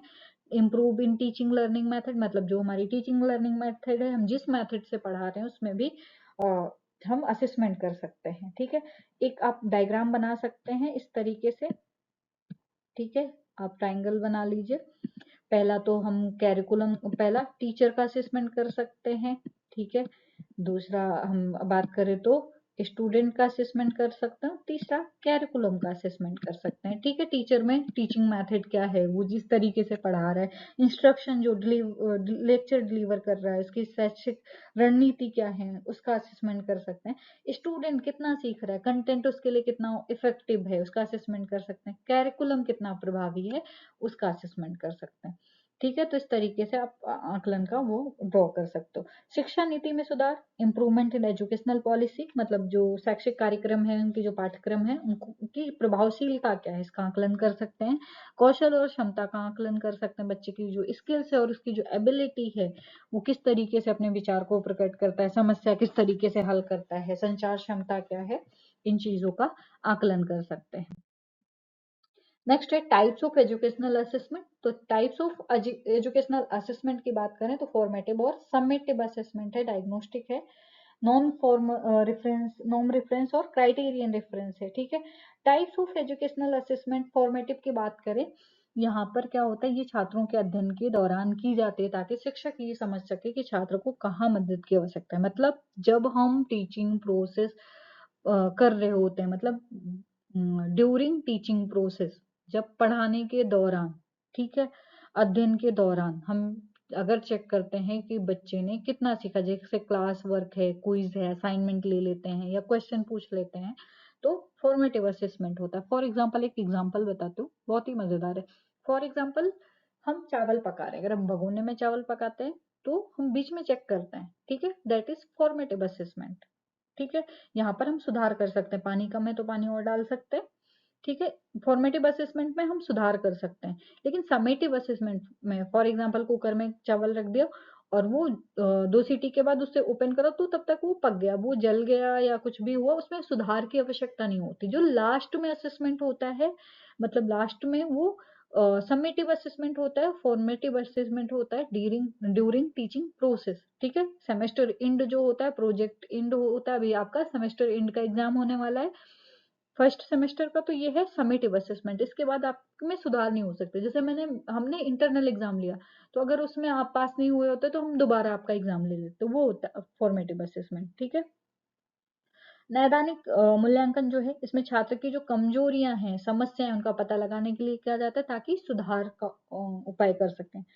नॉर्म रेफरेंस असेसमेंट जो होता है, इसमें छात्रों के प्रदर्शन की तुलना उनके साथियों से की जाती है। क्राइटेरियन रेफरेंस जो होता है, इसमें छात्रों का प्रदर्शन मूल्यांकन तय मापदंडों या मानकों के आधार पर किया जाता है। स्कोप ऑफ एजुकेशनल असेसमेंट है, तो इसमें स्कोप क्या कहाँ का है, छात्रों के एकेडमिक परफॉर्मेंस में मतलब उसकी ज्ञान, समझ और विषय की दक्षता को माप सकते हैं। पर्सनल एंड सोशल डेवलपमेंट में असेसमेंट कर सकते हैं, जहाँ पर उसकी व्यक्तिगत क्षमता, सामाजिक कौशल, मानसिक विकास क्या है, उसको मेजर कर सकते हैं। यहाँ भी स्कोप है। एजुकेशनल स्ट्रेटेजी और मेथड में भी आपसे कर सकते हैं, ये मूल्यांकन शिक्षक द्वारा अपनाई गई शिक्षण विधियां कितनी प्रभावी हैं। ठीक है, रिसोर्सेज एंड कैरिकुलम, मूल्यांकन ये भी सुनिश्चित करता है कि जो पाठ्यक्रम छात्रों के लिए बनाए गए हैं, संसाधन बनाए गए हैं, वो छात्रों की जरूरतों को पूरा कर रहे हैं या नहीं। टीचर एंड स्कूल परफॉर्मेंस, ठीक है, शिक्षक और स्कूल का प्रदर्शन माप सकते हैं। इंपॉर्टेंस ऑफ एजुकेशनल असेसमेंट क्या होता है, इंपॉर्टेंस वो देख लेते हैं। तो improvement in teaching and learning, शिक्षण और अध्ययन में सुधार कर सकते हैं। ठीक है, support personal development of student, छात्रों के व्यक्तिगत विकास में समर्थन, जैसे उनको जो गाइडेंस की जरूरत होती है, शैक्षिक विकास में जो भी गाइडेंस होते हैं वो हम दे सकते हैं। Help in making inform decision, कठोर निर्णय लेने में मदद, शिक्षक, स्कूल प्रशासन और अभिभावक इस मूल्यांकन का उपयोग छात्रों के भविष्य से संबंधित निर्णय लेने में करता है। मतलब आगे प्लेस करना है, दूसरी एक क्लास में पास हो रहे हैं कि नहीं तो दूसरी क्लास में भेजना है या फिर पीछे ही रखना है, इन चीजों का निर्णय लेने में कर सकते हैं। 5.2 है factor affecting educational performance individual family environment. तो यहाँ पर पूछा है शैक्षिक प्रदर्शन को प्रभावित करने वाले कारक व्यक्तिगत, पारिवारिक और पर्यावरणीय। तो सबसे पहला है इंडिविजुअल फैक्टर। इसमें हम देखेंगे इंडिविजुअल फैक्टर में इंटेलिजेंस प्रभावित करता है, ठीक है। एजुकेशनल परफॉर्मेंस को, जैसे छात्र की मानसिक क्षमता है, सीखने की क्षमता है, वो एजुकेशनल परफॉर्मेंस को प्रभावित करती है। लर्निंग स्टाइल है, जैसे कोई देख के सीख सकता है, कोई सुन के सीख सकता है, किसी को एक्टिविटी की जरूरत होती है, ठीक है। तो सबकी अलग अलग सीखने की शैली होती है। हेल्थ है, ये भी प्रभावित करता है एजुकेशनल इन्वायरमेंट को। पे अगर आप की हेल्थ सही नहीं है तो आपका मन नहीं लगेगा पढ़ाई में, और अगर सही है तो मन लगेगा। मोटिवेशन और सेल्फ कॉन्फिडेंस जो है, अगर कहीं से आपको मोटिवेशन मिल रही है, प्रेरणा मिल रहा है तो विश्वास बढ़ता है, ठीक है। सेल्फ कॉन्फिडेंस है कि आप कर लोगे तो वो चीज कर लेते हो। अगर आप पहले से मन बना के आते हो कि मैं ये चीज नहीं कर सकता, तो वो चीजें फिर नहीं होती हैं। टाइम मैनेजमेंट, छात्रों की समय का सदुपयोग करने की क्षमता उनके शैक्षिक प्रदर्शन को प्रभावित करते हैं। आपने अपना टाइम मैनेज कर लिया है तो भी आपकी एजुकेशनल परफॉर्मेंस अच्छी हो जाएगी। नेक्स्ट है फैमिली फैक्टर। माता पिता की शिक्षा, माता पिता की शिक्षा का स्तर, अगर माता पिता एजुकेटेड हैं तो वो उसका भी वो प्रभावित होता, जैसे बच्चा प्रभावित होता है, जैसे उसका जो शैक्षिक मदद है, मार्गदर्शन है, वो मिल सकता है। माता पिता की सामाजिक आर्थिक स्थिति, इकोनॉमिक कंडीशन, अमीर है पेरेंट्स, गरीब हैं, उसका भी प्रभाव पड़ता है। अमीर है एजुकेशन अफोर्ड कर सकते हैं, गरीब है नहीं कर सकते हैं, तो भी इसका प्रभाव पड़ता है। माता पेरेंट्स का सपोर्ट, अगर पेरेंट्स सपोर्ट कर रहे हैं बच्चों की इंटरेस्ट के आधार पर पढ़ाने के लिए, तो वो भी चीजें प्रभावित करती हैं। परिवार के शिक्षा का वातावरण, आप जहाँ पर घर में रह रहे हैं वहां पर या कहीं बाहर रह रहे हैं तो वहां पर पढ़ने का माहौल कैसा है, वो भी शैक्षिक प्रगति को बढ़ाता है। इन्वायरमेंटल फैक्टर है, स्कूल इन्वायरमेंट, जैसे शैक्षिक वातावरण है, स्कूल का रवैया क्या है, टीचर का रवैया क्या है, स्कूल में सुविधाएं हैं या नहीं है, जो भी पीयर ग्रुप हैं, क्लासमेट हैं, उनका प्रभाव क्या है छात्रों, ये छात्रों के प्रदर्शन को प्रभावित करता है। कम्युनिटी एंड सोसाइटी भी प्रभावित करती है। अगर माहौल सकारात्मक है तो बच्चे उससे प्रोत्साहित होते हैं। बहुत सारे, जैसे हम जिस एटमॉस्फेयर में रहते हैं वैसा बनते हैं। बच्चा किसी ऐसे बच्चों के साथ खेलता है जहाँ पर बहुत गाली गलौज होता है तो वो गाली सीखता है, जैसी संगत होती है वैसी चीजें सीखता है। नेचुरल इन्वायरमेंट, अच्छा शारीरिक और प्राकृतिक वातावरण, जैसे पर्याप्त रोशनी, हवादार कमरे और स्वस्थ माहौल छात्र की एकाग्रता और सीखने की क्षमता को बेहतर बनाता है। नेक्स्ट, टेक्नोलॉजी और रिसोर्सेज, अच्छे तकनीकी संसाधन और सहायक उपकरण, जैसे इंटरनेट है, लाइब्रेरी है, छात्रों की शैक्षिक यात्रा को अधिक सुविधा बनाते हैं।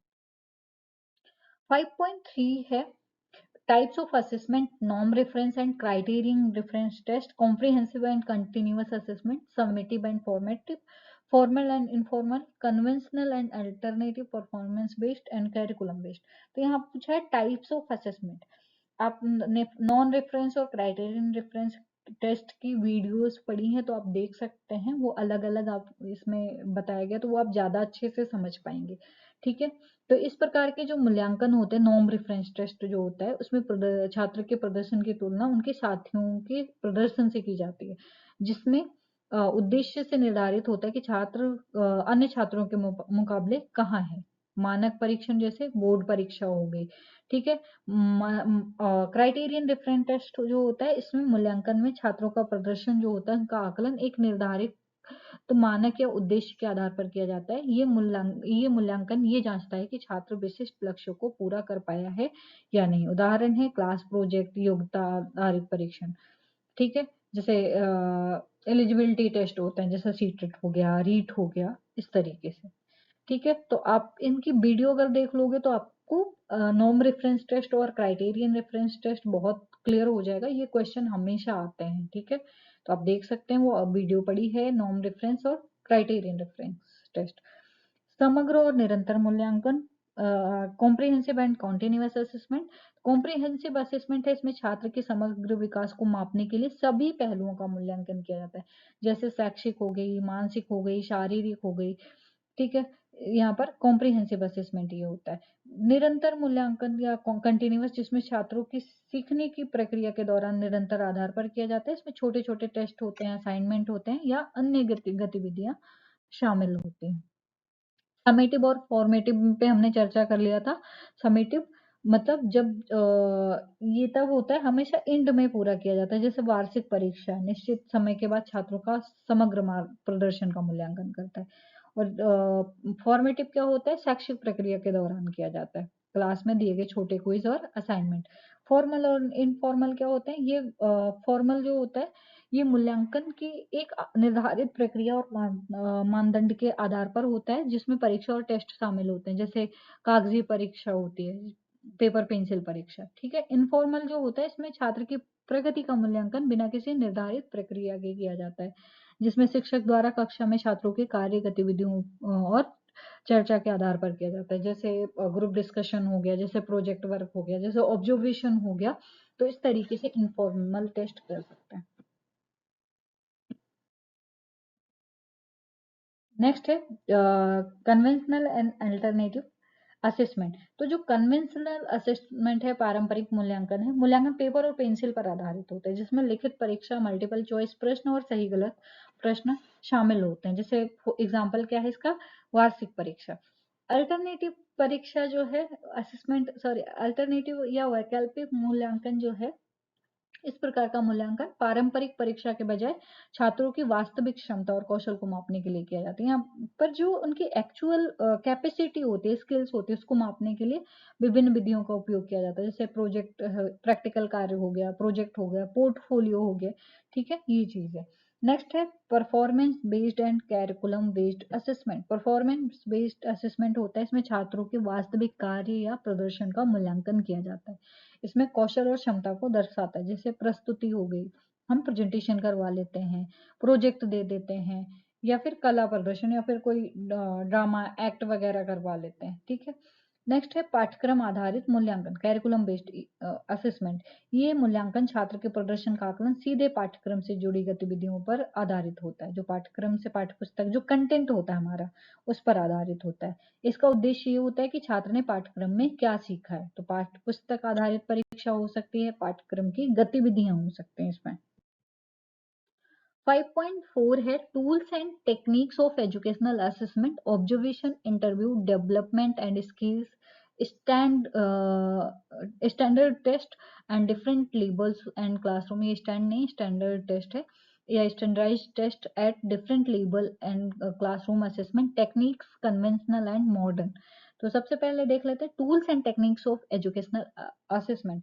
टूल्स एंड टेक्निक्स की बात करें तो पहला है ऑब्जर्वेशन, जिसमें छात्र के व्यवहार, ऑब्जर्वेशन का मतलब टू सी विथ आई, मतलब जो भी चीजें हम देख लेते हैं आंखों के साथ देखते हैं। ठीक है, आंखों के द्वारा देखी गई सारी वो सारी चीजें ऑब्जर्वेशन में आती हैं, जिसमें शिक्षक छात्रों के व्यवहार, प्रतिक्रियाएं और कार्यों को ध्यान से देखते हैं, ताकि उनकी समझ और कौशल का आकलन किया जा सके।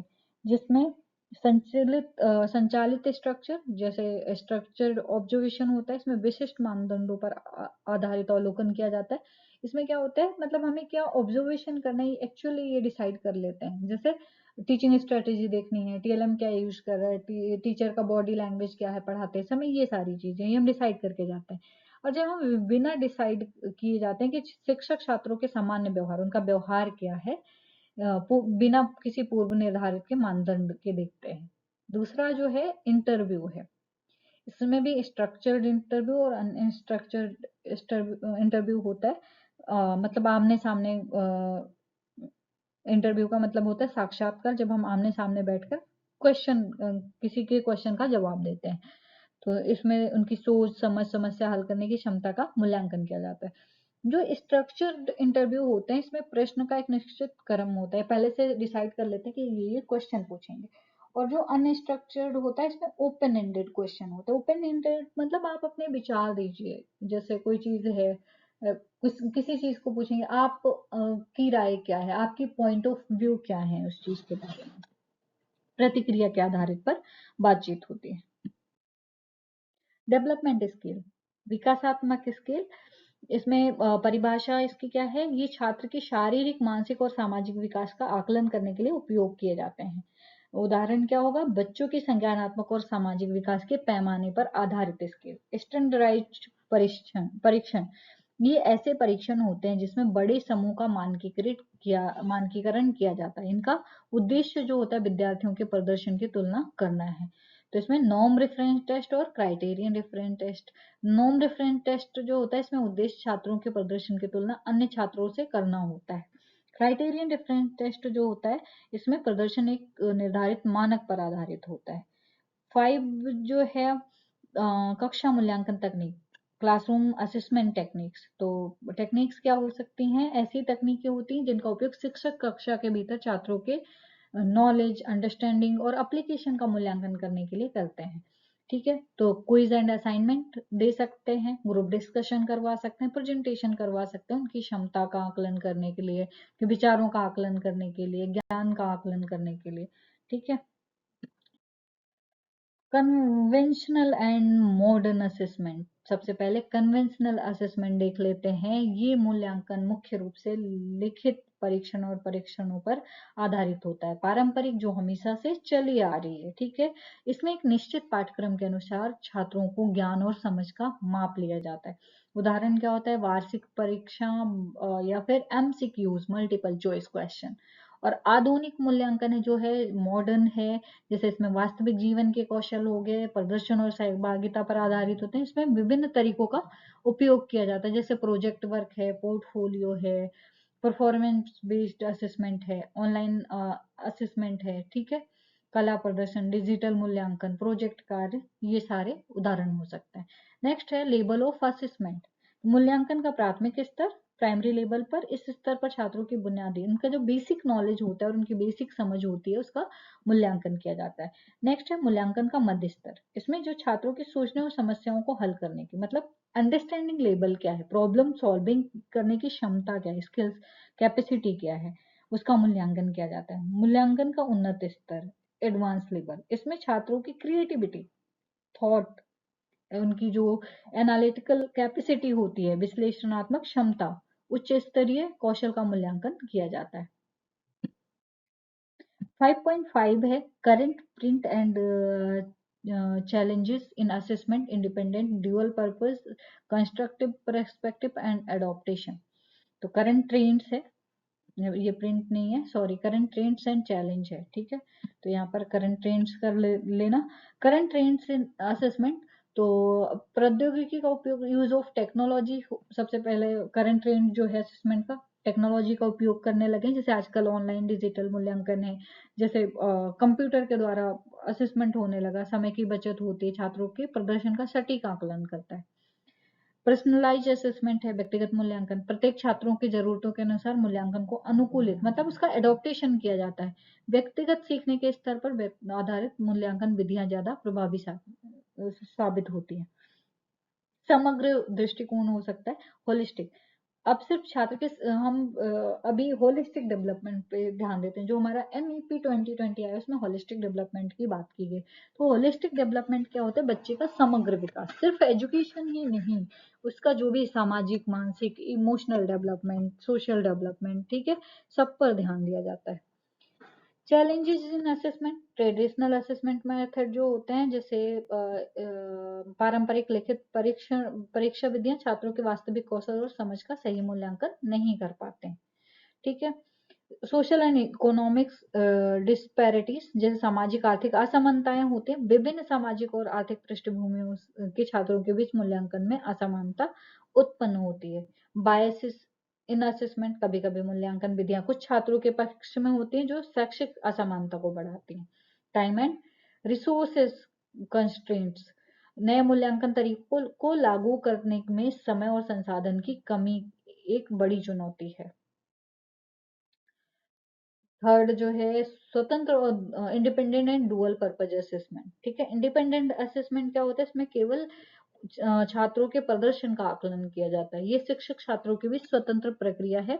और जो डुअल असेसमेंट होता है इसमें उद्देश्य छात्रों के प्रदर्शन का आकलन करने के साथ साथ अपनी शिक्षण विधियों में सुधार करने का अवसर भी प्रदान करता है। मतलब एक तो हम स्टूडेंट की जो स्किल्स है और उस स्टूडेंट का जो नॉलेज है उसका तो असेसमेंट करते हैं, दूसरी तरफ जो हमारी शिक्षण विधियां हैं वो कितना उन पर प्रभावी है उसका भी असेसमेंट कर सकते हैं। तो इसमें जो कक्षा में छात्रों द्वारा की गई प्रस्तुतियों का मूल्यांकन जो शिक्षक को शिक्षण में सुधार करने में फीडबैक देता है। नेक्स्ट है कंस्ट्रक्टिव पर्सपेक्टिव इन असेसमेंट, संरचनावादी मूल्यांकन। इस दृष्टिकोण में छात्रों को सीखने की प्रक्रिया में सक्रिय रूप से शामिल किया जाता है। मूल्यांकन के दौरान छात्रों की सोचने और ज्ञान निर्माण की प्रक्रिया को महत्व दिया जाता है। वैसे इसकी भी कंस्ट्रक्टिव पर्सपेक्टिव असेसमेंट की भी वीडियो पड़ी है, तो आप देख सकते हैं। प्रदर्शन आधारित मूल्यांकन, परफॉर्मेंस बेस्ड असेसमेंट, छात्र के वास्तविक कार्य को देखा जाता है, जैसे कोई प्रोजेक्ट हो गया, रिसर्च वर्क हो गया, प्रैक्टिकल परीक्षण। प्रश्नोत्तर और चर्चा, डिस्कशन और क्वेश्चनिंग, जिसमें छात्र के विचार और सवालों का मूल्यांकन करते हैं ताकि उनकी जो रचनात्मक सोच है उसको समझा जा सके। 5 है अनुकूलन, एडॉप्टेशन इन असेसमेंट। अनुकूलन का जो महत्व है, जैसे बहुत बच्चे ऐसे होते हैं, विकलांगता वाले बच्चे होते हैं जिन्हें सुनने समझने में दिक्कत होती है, तो उनके लिए जब हम असेसमेंट करते हैं तो उसमें काफी दिक्कत हो जाती है, ठीक है। तो इसलिए उसमें अनुकूलन जरूरी है। विकसित इसमें डेवलप एंड रिफाइंड मेथड, जैसे विशेष शिक्षा के छात्रों के लिए आदर्श मूल्यांकन तकनीकों का विकास और उनकी शिक्षा के अनुसार अनुकूलन। विविध शिक्षण शैली या डाइवर्स लर्निंग स्टाइल, जैसे छात्रों के सीखने के अलग अलग स्टाइल होती है, जैसे कोई विजुअल के द्वारा देख के सीख सकता है, कोई सुन के सीख सकता है, कोई गतिविधि करके सीखता है, तो सबके हिसाब से अलग अलग गतिविधियां अनुकूलित की जाती हैं। Any question?